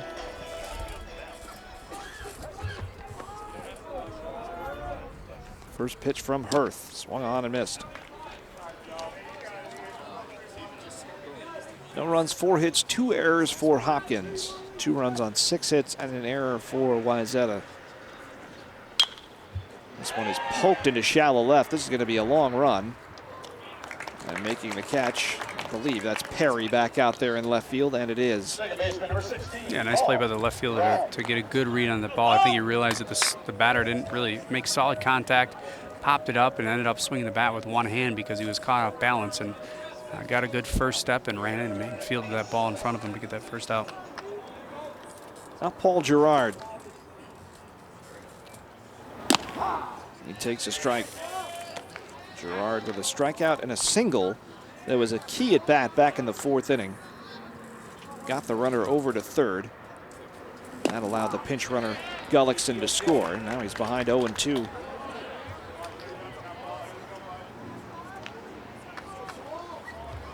Charles Engdahl drove that run in. A little roller up the first base line is going to roll foul.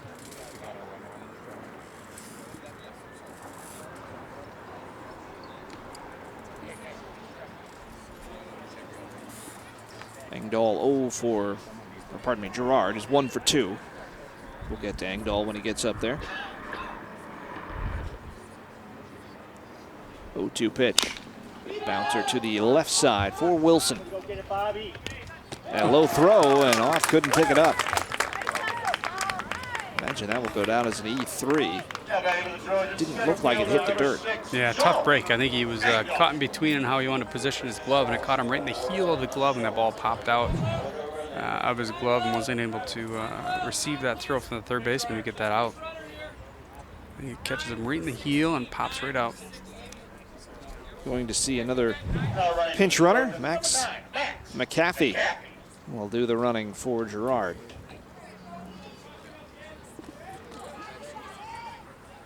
Wayzata's had a base runner in every inning in this game. At least they've brought to the plate is 4. That was back in the first and second when Hurth let the leadoff man on and then got the next 3 in each inning. You know, up 2-zip late in the game, I think you're going to see Wayzata be a little aggressive on the base paths, whether it's a straight steal or a hit and run. I would expect them to put the runner in motion one of these first 2 pitches of this at bat. Hurth maybe thinking the same thing, steps off. There is still action in the Hopkins bullpen in case the trouble gets any worse. Breaking ball for a strike to Engdahl. Engdahl's fallen behind twice today. He's 0 for 1. Sacrifice fly. He has the only RBI in this game. But he has really battled at the plate when falling behind. There's a ball, 1-1. We talked about it a lot in that sacrifice fly at bat. He fell behind 0-2, fouled a couple off. Eventually hit one deep to right. And there's a hard shot up the middle, and it takes a wicked hop over Felimovicius. And a base hit here for Engdahl. Yeah, one of the harder hit balls we've seen this evening. Straight up the middle, tough place for the shortstop. I don't think he has, I mean, if he fields it, that's great, but that's one of those lucky plays if he's able to field that with his glove. But it was a wicked hop, as you said, much higher than anticipated, and scoots into center field. Must have been a lot of spin on that ball because it didn't look like it hit the lip or anything. Yeah, it bounced up really high. Here's Adam Castle.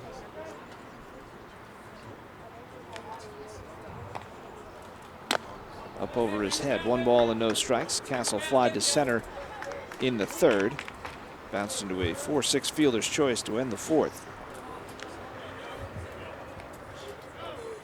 Up there with 2 runners on. Wayzata trying to put some distance in between themselves and Hopkins in this game. Curveball bounced foul. You know, a couple back-to-back curveballs left up in the zone. That one was right in the wheelhouse and a little early on the pitch, but if you're a Hurth, you want to make sure you get that ball down in the zone. If you're throwing the breaking balls, you want to make sure you have control and keep it down towards the knees. You don't want to leave it up because it gives the batter a chance if they're anticipating that breaking ball to put it into play with a little power. Up high to Castle. Not your typical bottom of the order. We talked about Engdahl coming in hitting .344. Castle hitting .312. Some of the higher averages on the team down at the bottom of the lineup. That's what you call a good bottom of the order. Turn it over. Get that top of the order. Get some runners on base so the top of the order can move those runners around and put some runs on the board. 3-1. Hurth, you said it earlier, maybe overthrowing some. Might be doing that again here. 3-1 pitch. That's hit hard, but well foul. Runs the count full. Just a long strike. Still only 1 out of the inning, but a chance maybe to send the runners here with the 3-2 pitch.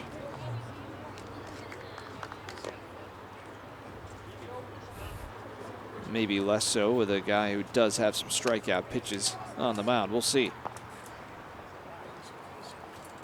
Delaney Dahl would be on deck.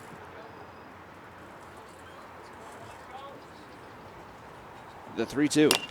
And a slow chopper. Wilson will take the short out, and that's all he's going to get on that high hop. Another fielder's choice for Castle. 5 unassisted. Yeah, nice play by the third baseman there. High hop, ended up short hopping him. He fields it cleanly. Was able to scoot over third base to get that out. I think it would have been a tough play to throw that ball over to first base, but I think the better option is to actually get that lead runner at first base or at third base, so you keep the runners behind him and keep only 1 runner in scoring position. That one looked like it did hit the lip. That second hop did not come up that high. Yeah, good quick reaction. So here's Dahl. 0 for 2 with a walk in this game. Flied out in his last at bat. RBI spot here. Takes a curveball for a strike.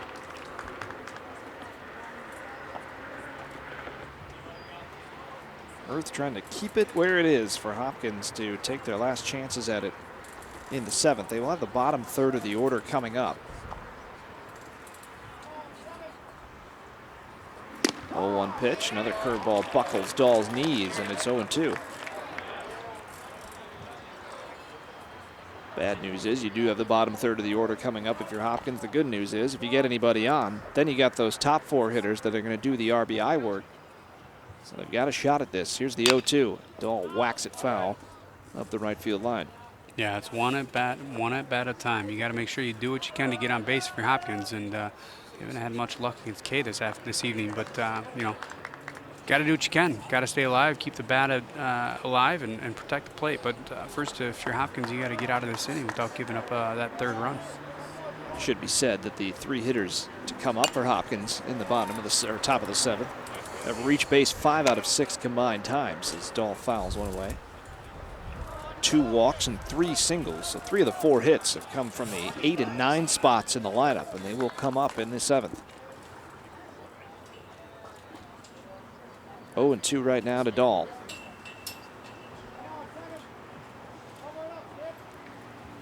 Curveball stays high.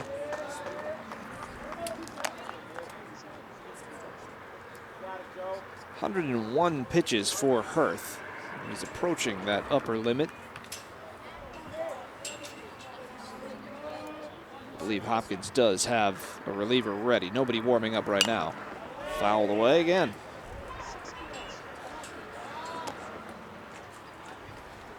.68 of the now 102 have been strikes. Yeah, it's a solid outing. Both pitchers have been really had good control of their pitches this evening, and throwing strikes is the most important thing. And you haven't seen too many base on balls, and you know, finding the zone early in the game was a little difficult for both pitchers, but they've settled down and really been consistent throwing strikes. Up high and a throw down to first. Swipe tag there, and no, and the runner takes 3rd. Very heads up by running. Engdahl. Very heads up running by the runner at second base to immediately notice that throw's going down to first base and get a quick break. And that's a big part of getting a secondary lead. You know, you see he takes a secondary lead and quick reaction to that throw going on to first base, and it doesn't matter if they get the out there or not. Your job is to get down to third base. Unfortunately, the runner at first was able to get back in time, and now they got first and third. 2-2 pitch, and Dahl fouls it off himself in the batter's box. So 2-2 with 2 outs and 2 on here in the bottom half of the 6th. First and third seems like it's not really that much of a difference, but here what you do is you take a strike or a curveball in the dirt. You know, it really puts Hopkins in a tough spot because that runner could come in and the runner could scoot down to first base. Here's the pitch again. There is that curveball in the dirt you mentioned. Well blocked by Chiriboga. So now you've got an early break from first for Castle. Another big pitch coming up in this game.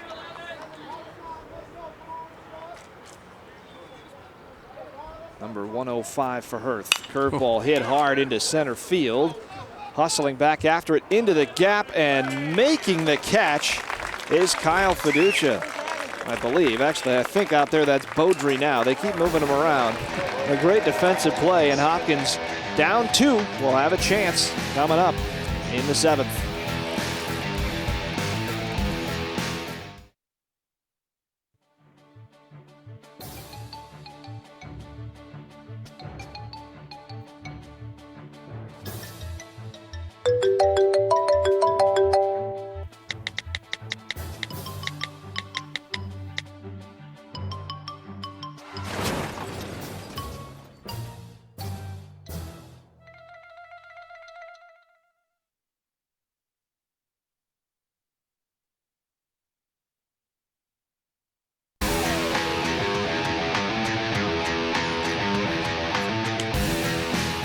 Top of the 7th, Nick Kay is going to have a chance to finish what he started here, and why not? He's been great.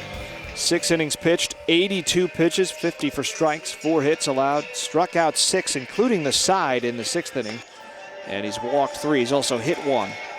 But the biggest number there, the 2 zeros, the runs and the earned runs. Kay has been great. Of course, coming off what was his best start of the year, and he has topped it here today. Yeah, this is definitely a great outing by Kay here. Throwing strikes, had really good control of his fastball. Breaking balls been there when he needed it, and he's been able to rely on his defense and throwing strikes all evening. Now Perry will lead it off. He is 0 for 1 with a walk. He was the one who was gunned out. Pardon me, it was actually Sam Jonas who pinch ran for him, was gunned out at third base in Hopkins' best chance inning. That was the 5th. Takes one down low, 1 ball and no strikes. Perry followed by Lewis and then Fiducia are the 3 scheduled hitters. 2-0. Yeah, if you're Hopkins here, you're probably taking a strike. You want to make sure he's throwing strikes. Do it. A hit here is as good as a walk. I mean, a walk is as good as anything here. You want to do whatever you can, anything you can to get on base. 3-0. Fly balls and strikeouts are the last thing you want to do here in this position of the game, down 2-0 in the 7th inning.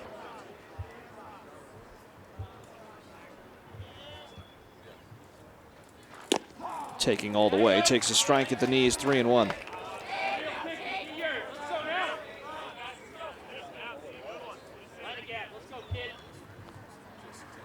Fouled off, and Kay fighting back here. Mentioned he struck out the side in the 6th inning, had 2 strikeouts back in the 4th, and they won through the first 3 innings, but 6 total. Down in the dirt, that's his 4th walk, and that's what you need if you're Hopkins, that leadoff man on, and that'll bring up Rafael Lewis. Yeah, that's a good start for Hopkins there. As I said, walk is as good as a hit here in this position of the game, and if you're Wayzata, you just got to bear down and continue throwing strikes. Get 1 out at a time. Don't worry about a double play. Of course, a double play will be great here, but what you want to do is make sure you get 1 out if the ball's put in play. There's Lewis, yet to be retired tonight. Up high, 1 ball and no strikes. Yeah, we're going to see a visit here from the coach, and I think we're seeing Kay kind of, he's not really finding the zone. He's been up with a few of his pitches here early in the inning, and you don't want to see that if you're managing this pitcher. You want to make sure he's throwing strikes down towards the knees and hitting his spots, and he hasn't been doing that. He's lost a little bit of control from here and there this evening, but he's been able to regain his composure and come back and throw strikes, and it will be important to see if he can do that here in the 7th inning.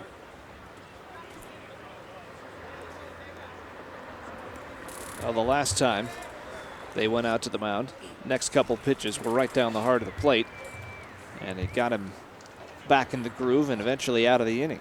Yeah, that helps a lot. Just getting confidence from your teammates and your coach and say, hey, don't try and strike this guy out in 1 pitch. It's not possible. You got to throw strikes. Take this next pitch, throw it down the plate, see what happens. Right? Odds are he's not going to hit a home run, but let him put the bat on the ball, throw a strike. If you don't throw strikes, he can't swing the bat. He's not going to swing the bat. You got to throw strikes. Yeah, more work on the mound. Also a pinch runner here. Nick Canitz, number 12, is running for Perry this time, which means that Perry is now officially out of the game. I'd be surprised to see Hopkins even take into consideration a sacrifice here, but a bunt for a hit is a possibility with a lefty because they got an extra step towards first base. It's a little short of a run, but I'd be surprised to see him lay down a bunt here in this position. Not bunting. Takes a strike. And just as you said, Charlie, he took a little bit off that, threw a strike right down the middle, a little off the plate. Wasn't throwing it as hard, but what he did is he threw a strike. Here's the 1-1. That's up high.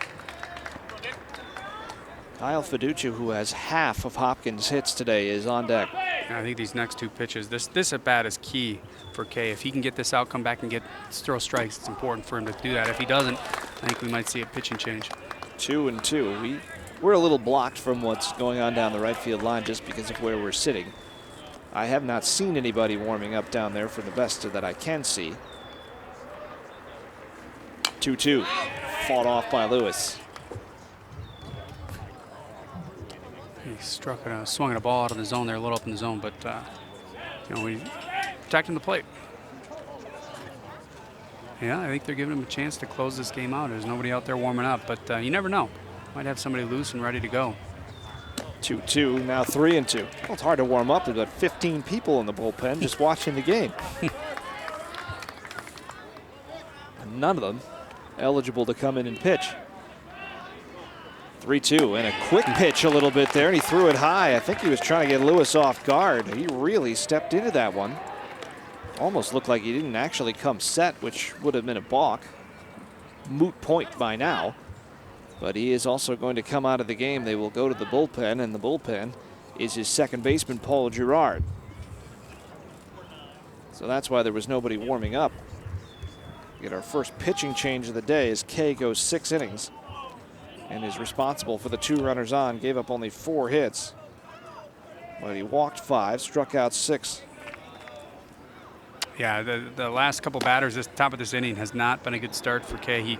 He wasn't. It wasn't like his strikes were close. It wasn't like he was just inside, just outside. They were up in the zone, not even close. And when you're losing the ball up or you're losing the ball down, it's a really bad sign. You're either overthrowing or not having the control that you need, which we saw for the first 6 innings from Kay. He was able to gain his composure and throw strikes. He had a really good fastball, and when he needed it, he would go to his breaking ball. But this inning, his fastball was left up in the zone consistently, and now he left his reliever Gerard in position with 2 runners on and nobody out.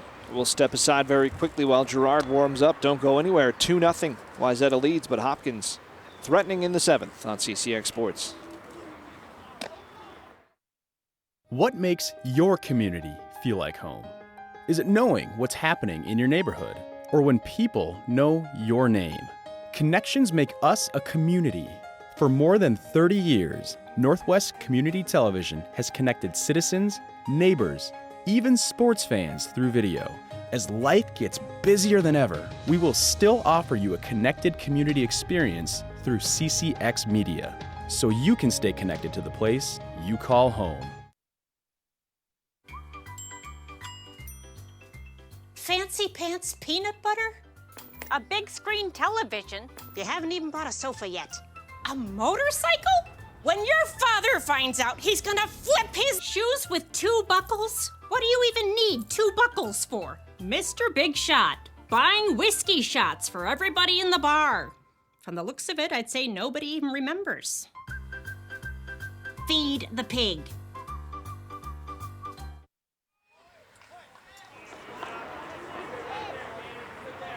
Drama here in the top of the 7th under the lights at Wayzata.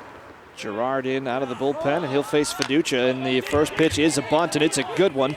Westermeyer charges, makes the play over to first. Well, that answers the question I never got to ask. Fiducia came into that at bat 2 for 2, but the bunt gets both into scoring position, and now you got the top of the order coming up. Statistics there say you got to lay down the sacrifice bunt, move the runners over into scoring position. Great job by the third baseman to come in and charge that ball. Even better job by the pitcher to just peel off and get out of the way so the third baseman can keep his momentum going towards first base, make an easy throw over to get that first out and avoid any danger of letting Hopkins get the bases loaded here. Chiriboga up in an RBI spot for the 2nd consecutive at bat. This time he hits one hard down the right field line. Hustling over is Dahl. That will score a run, and the throw will come in to be cut off. So Chiriboga, who thought he had a sacrifice fly the last time out, only for some great defense, does get Hopkins on the board. But now 2 outs, and it's up to Bobby Wilson to drive in the tying run. Yeah, if you're Wayzata, you're okay with that. I mean, ideally, you'd like to keep that run off the board, but you get that 2nd out. You're 1 out away from winning this game. But for Hopkins here, all they need is a pass ball or a base hit here to keep this game alive. And there it is. The runner will come home as Lewis scores, and it's tied at 2 here in the 7th. I should say pass ball or wild pitch. That's a tough play. Nice rally here by Hopkins to tie the game here in the top of the 7th. So Wilson doesn't have to do it as he takes ball 1, and that one just well outside. Gerard maybe overthrowing a bit there. There's a swing and a miss. And we haven't had a chance to talk about Gerard because it's been moving quickly here since he came in, but he's really the ace of the staff. He's 3-1. Came into this game leading the team in innings pitched. Kay has since passed him. But he also came in leading in strikeouts with 21 and 25 1/3 innings pitched. So a good guy to bring in here. It hasn't worked out, but credit Hopkins there. This one's fouled away, and that one's going to end up behind the Wayzata dugout. Yeah, great guy to bring in, and a very, very tough spot for him to come in. And with Hopkins executing that perfect sacrifice bunt, it even made it a tougher position for him to try and close out this game. But it's important to just get out of this inning and keep the game tied. Wilson into deep right again for Dahl. He makes the catch to end the inning, but he does not end the game as Hopkins rallies. More late drama between Wayzata and Hopkins for the 2nd time this year. We're back for the bottom of the 7th, now tied 2-2 on CCX Sports.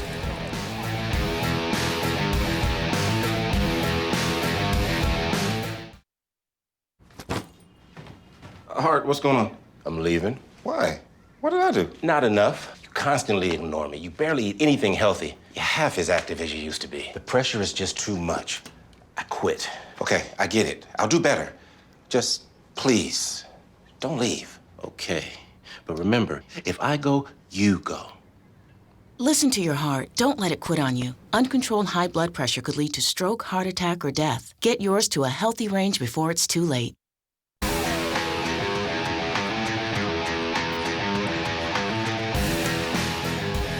So Hopkins with the rally in the top half of the 7th, and they will turn it over to Zach Branson to try to keep them in it, give them a chance to win it in extra innings. He comes on in relief of Hurth, who really had to leave the game. He was never going to finish the 7th with the pitch count limits.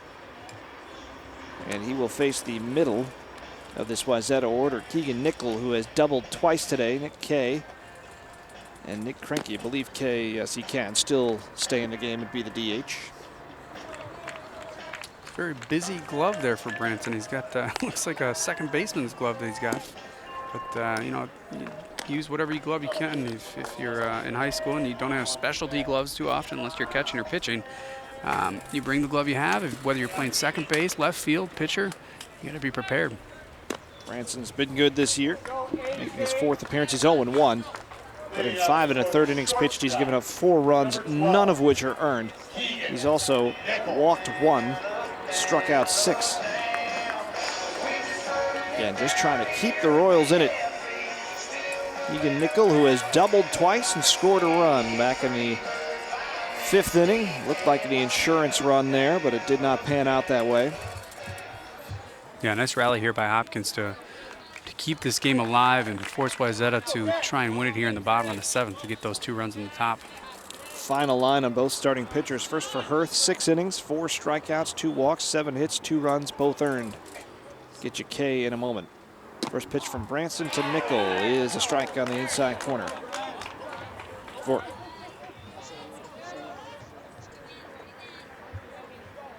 There's the numbers on Nickel. Inside, this time 1-1. The numbers on K, 6 innings, 6 strikeouts, 5 walks, 4 hits, 2 runs. Both of those are earned as well. And the 1-1 pitch. Slow breaking ball for a strike. Boy, he took a lot off that one. Yeah, that's a sharp breaking ball. You can tell he was throwing it. He's different arm slot there, but hard to adjust if it's the first time you've seen him. And the left-handed hitter in this lineup, and Nickel has his 3rd hit. So with 2 strikes, he gets the single to right. He's aboard, and that'll bring up Nick Kay, who can't win the game for himself, but he can still do his part to win the game. Yeah, nice solid hit to right field here to get the leadoff runner on for Wayzata. Now all the cards are in Wayzata's hands here, whether you want to sacrifice bunt, put the runner in motion. It'd be interesting to see what they do here in the tie game in the bottom of the 7th with their 3, 4, 5 hitters coming up and a runner on first base.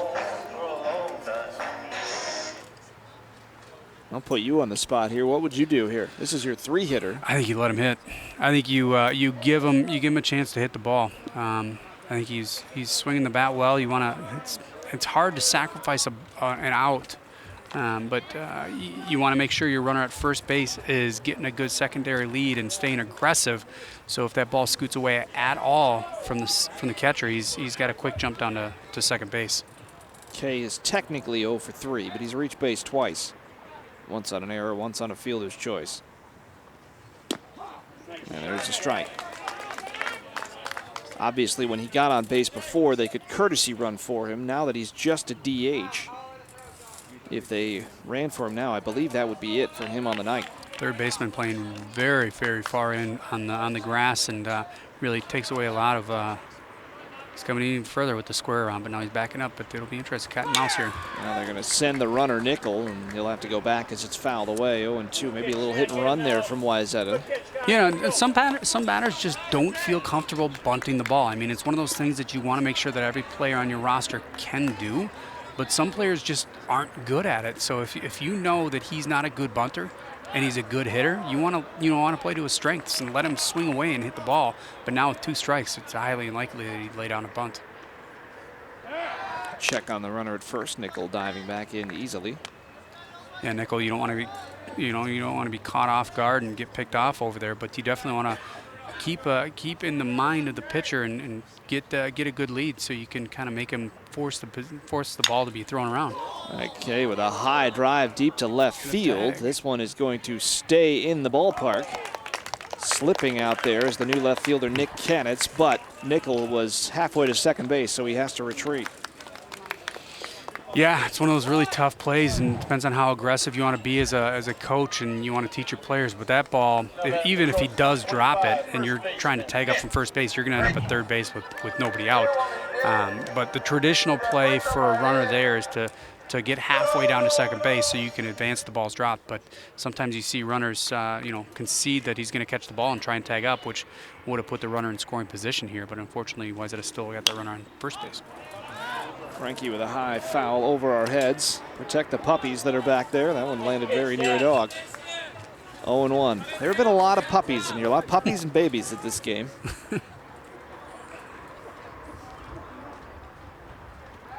Check on the runner here in the bottom of the 7th. We obviously had the shot of the baby back in the 2nd inning. I want to update that now. Yeah. It's asleep on a shoulder somewhere. Yeah. There's the dog. Oh, dogs. 0-1 pitch on the way to Krenke. Outside and a throw in behind the runner. Skips down to first and Nickel diving back.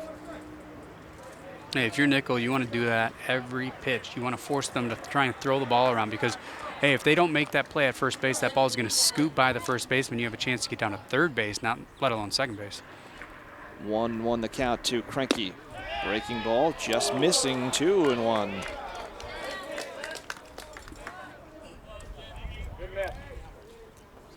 Didn't miss by much, and that changes the at-bat greatly here between 2-1 and 1-2. Krenke looking for his first hit. Into right center field. Playable out there, and the catch is made by Poliak. So 2 down on 2 hard hit balls, and that'll bring up Sam Westermeyer. Westermeyer is 3 for 3. Again, a guy who has barely played all season long. He came into this game with 9 at-bats and just 1 hit.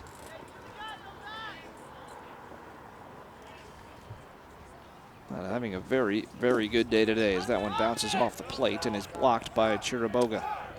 Nice job by the catcher to keep it right in front of him. Doesn't allow the runner to even make an attempt to head down to second base.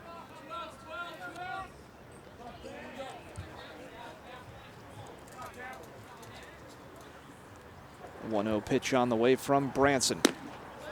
Just off the outside corner, 2-0. Westermeyer is yet to see more than 3 pitches in an at-bat. We'll see what he does here on 2-0. Swung at the first pitch, his first 2 at-bats. Another check on Nickel.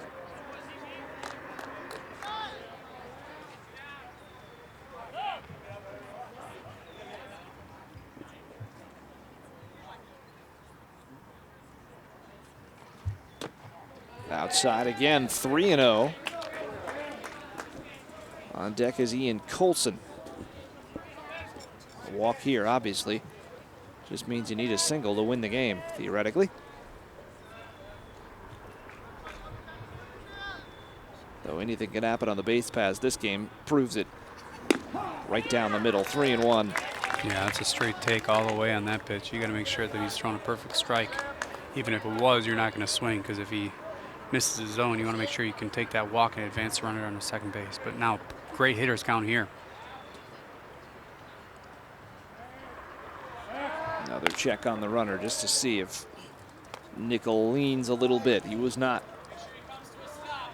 Here we go, bud.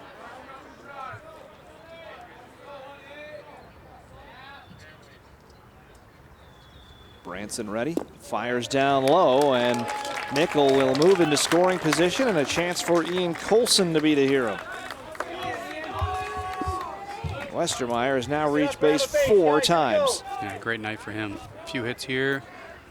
Key walk to advance the runner on the second base here in the bottom of the 7th. But if you're Hopkins, all you got to do is get this third out. You got to call the infielders in a tad so you have a chance to throw them out at home on a ball hit through the gap here. anything over your head, it doesn't matter. But you don't want to make sure you don't put yourself in a position that a routine fly ball ends up going over your head too.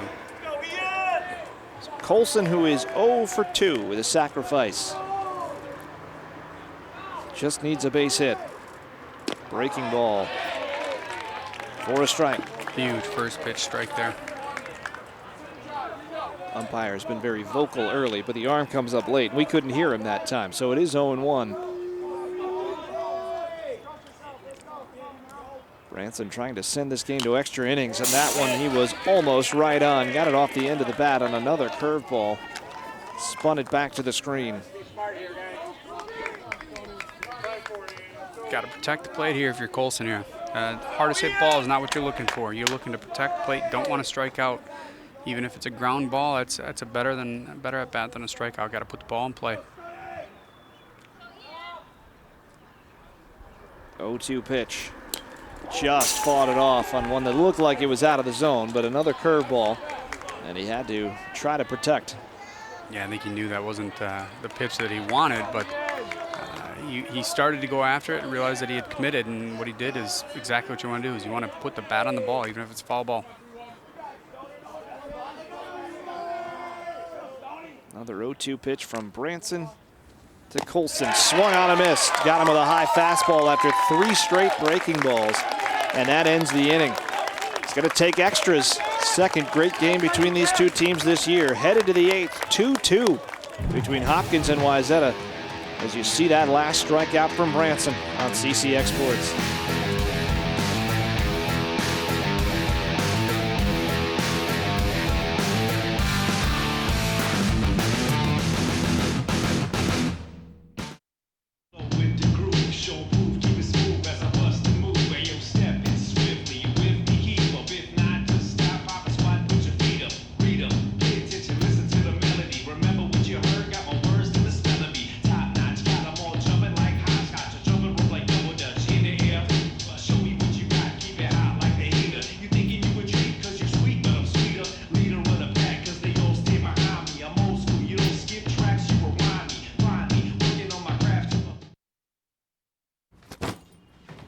Hart, what's going on? I'm leaving. Why? What did I do? Not enough. You constantly ignore me. You barely eat anything healthy. You're half as active as you used to be. The pressure is just too much. I quit. Okay, I get it. I'll do better. Just, please, don't leave. Okay.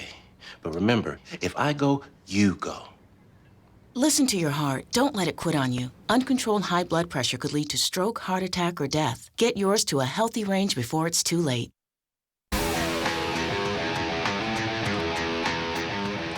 Heading to the top half of the 8th. Into the bullpens now is Hopkins with a 2-run rally in the 7th inning. And Tommy Auth will lead it off. He takes a strike from Gerard. Auth is 0 for 3. And he takes strike 2.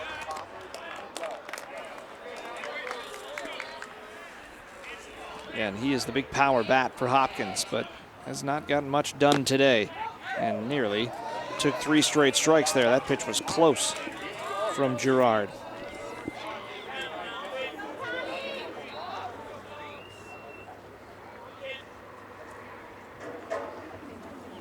Curveball hit to third. Westermeyer across the diamond for the out.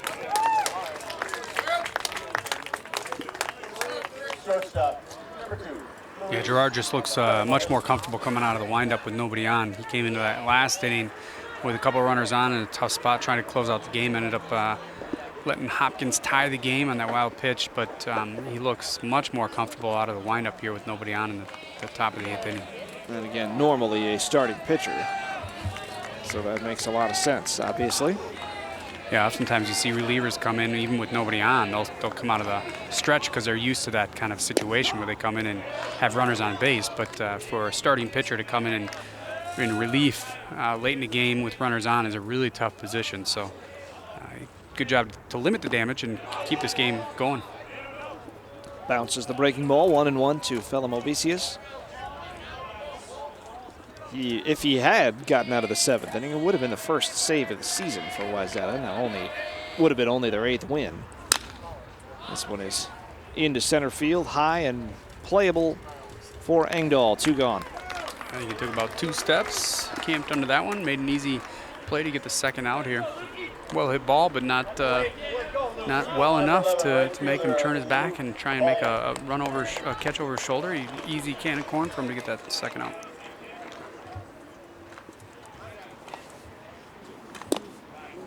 First pitch to Polyak is down low. 1 ball and no strikes.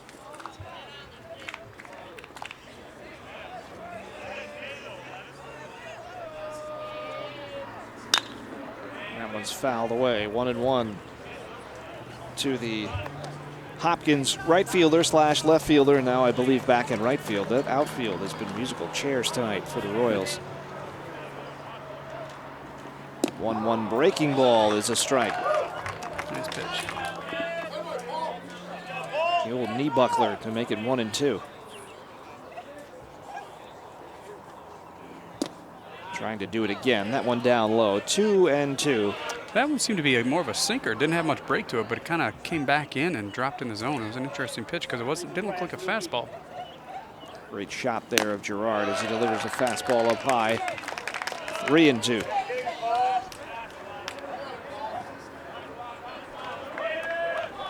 Late night here for these guys on a Wednesday.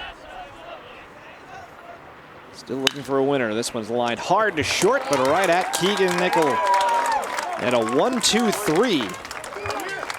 8th inning for Girard. Go to the bottom of the 8th. Wayzata another chance to walk it off here at home on CCX Sports.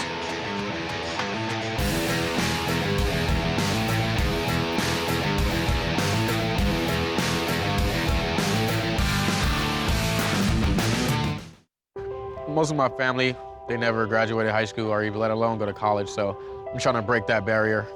Every day after work, went straight to school, studied hard, and it paid off. I could not have done it alone. I see the future is really bright for me. The high school diploma is just added to the confidence, and now I feel unstoppable. Find free adult education classes near you at finishyourdiploma.org. They said a bottle was just a bottle.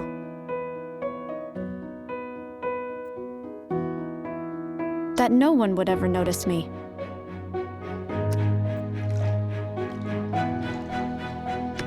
But I knew I could be more. That one day, I would make people smile.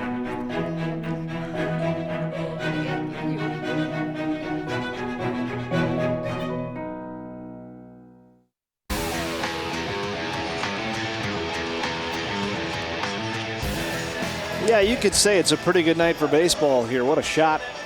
Beautiful night, the lights on. Those clouds are about as threatening as it's been all day. Perfect night here in Wayzata. And if you're going to go to extra innings, it better be on a night like tonight. Yeah, the best thing, one of the best things is there's no bugs yet. I love it. It's great. Beautiful weather, not too humid, no wind, no threat of rain, nice sky. A fun game here between Hopkins and Wayzata. So Paul Girard, who's the pitcher of record, will lead it off here in the bottom half of the 8th, bottom third of the order for the Trojans. Zach Branson out for his second inning of work. First pitch hit hard to left. Right at the left fielder out there for out number 1. That's Kanitz. Charles Engdahl. We'll bring up Engdahl. He is 1 for 2. He has an RBI today. He's also stolen a base. Who can start the first rally here in extra innings? Sometimes that's all it takes. And there's a start right back up the middle. Engdahl with his second hit in as many at-bats and the 9th base hit of the game for Wayzata. Yeah, you got to get on base to make things happen here. Sometimes you put the pressure on the defense and see what Wayzata can do here with one out, run on first.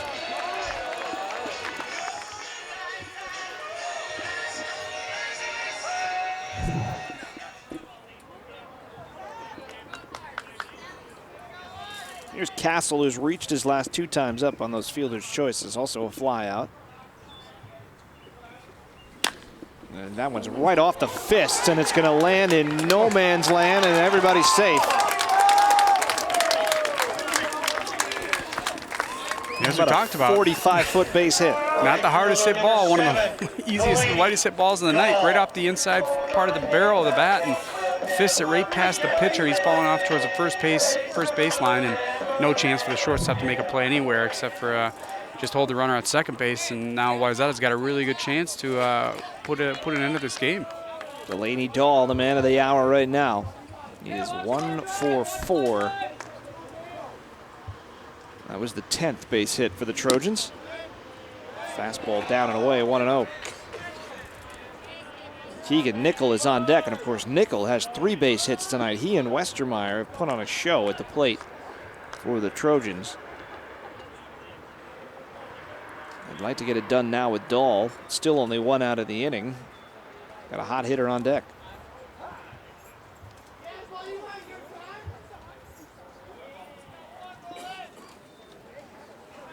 1-0 the count on Delaney Dahl. Engdahl is at second base. Castle is at first.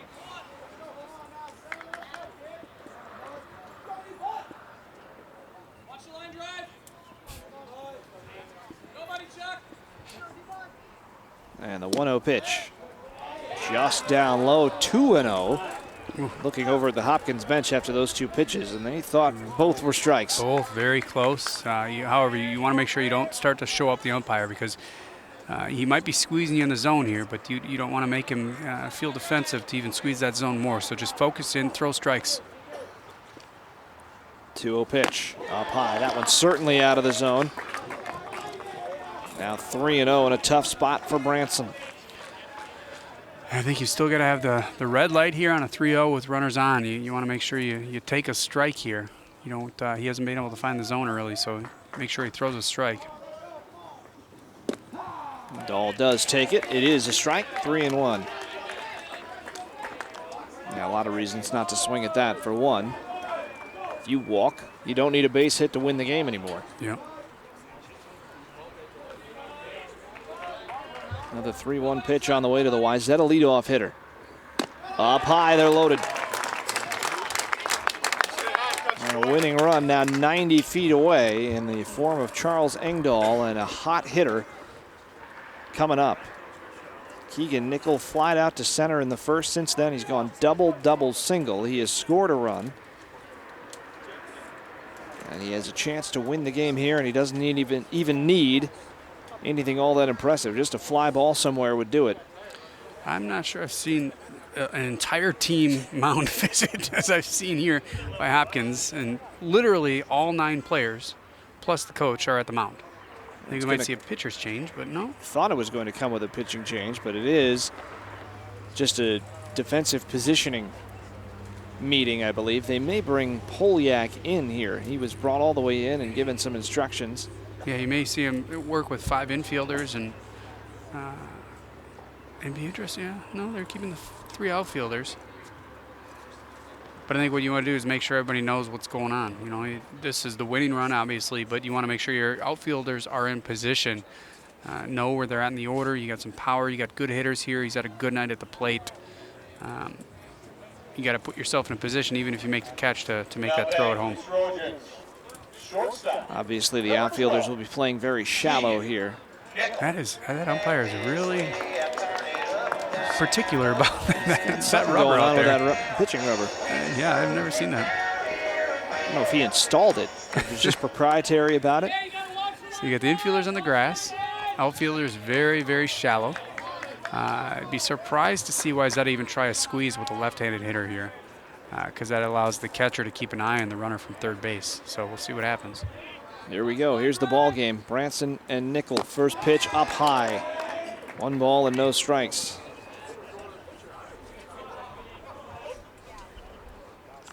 They're loaded up, but the only one who matters is Charles Engdahl. He's at third. Castle at second, Dahl at first, just to round it out. Here's the 1-0. And that's hit hard down the right field line, and that's going to do it. Wayzata, a walk-off winner. They lose the lead in the 7th. They win it in the 8th, and Keegan Nickel on a 4-hit night, the RBI single, wins it for the Trojans 3-2. Yeah, good evening for him. Great baseball game from both sides. You know, a couple errors here and there, but fun back and forth game. Good job by Hopkins to stay in it and put those 2 runs up in the top of the 7th to extend this game, but nice job of Wayzata to focus in and get that game-winning hit here in the bottom of the 8th. Mentioned before the Dahl at bat. He had a hot hitter behind him. He didn't have to do too much. He draws the walk and lets the guy who was really swinging it today win the game. Wayzata 3, Hopkins 2.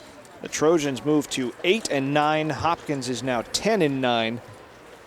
Very possible both of these teams could still finish up 500 on the year. Tough loss for the Royals, who battled back in that 7th inning to get the 2 runs without a base hit in the 7th inning. They scored 2 runs, but they lose it here in the 8th as Keegan Nickel, with his 4th hit of the game, delivers the RBI single. Yeah, fun conference game for these two teams. Getting towards the end of the season, find out what you have. Good job by Hopkins to tie that game in the top of the 7th. Showed a little bit of character, but in the end, Wayzata filled the bases and got a key hit. Even with the outfielders playing that shallow, they were able to hit a line drive out to right field and get that game-winning run. And there is Nickel jogging out to meet his teammates, and here we'll send you out with some of the highlights of this one. Wayzata 3, Hopkins 2 in 8 innings. For Drew Keough and our entire crew, I'm Charlie Beatty, coughing my way through the outro. It's fine all day. 3-2, Wayzata wins it over Hopkins. Good work, Charlie.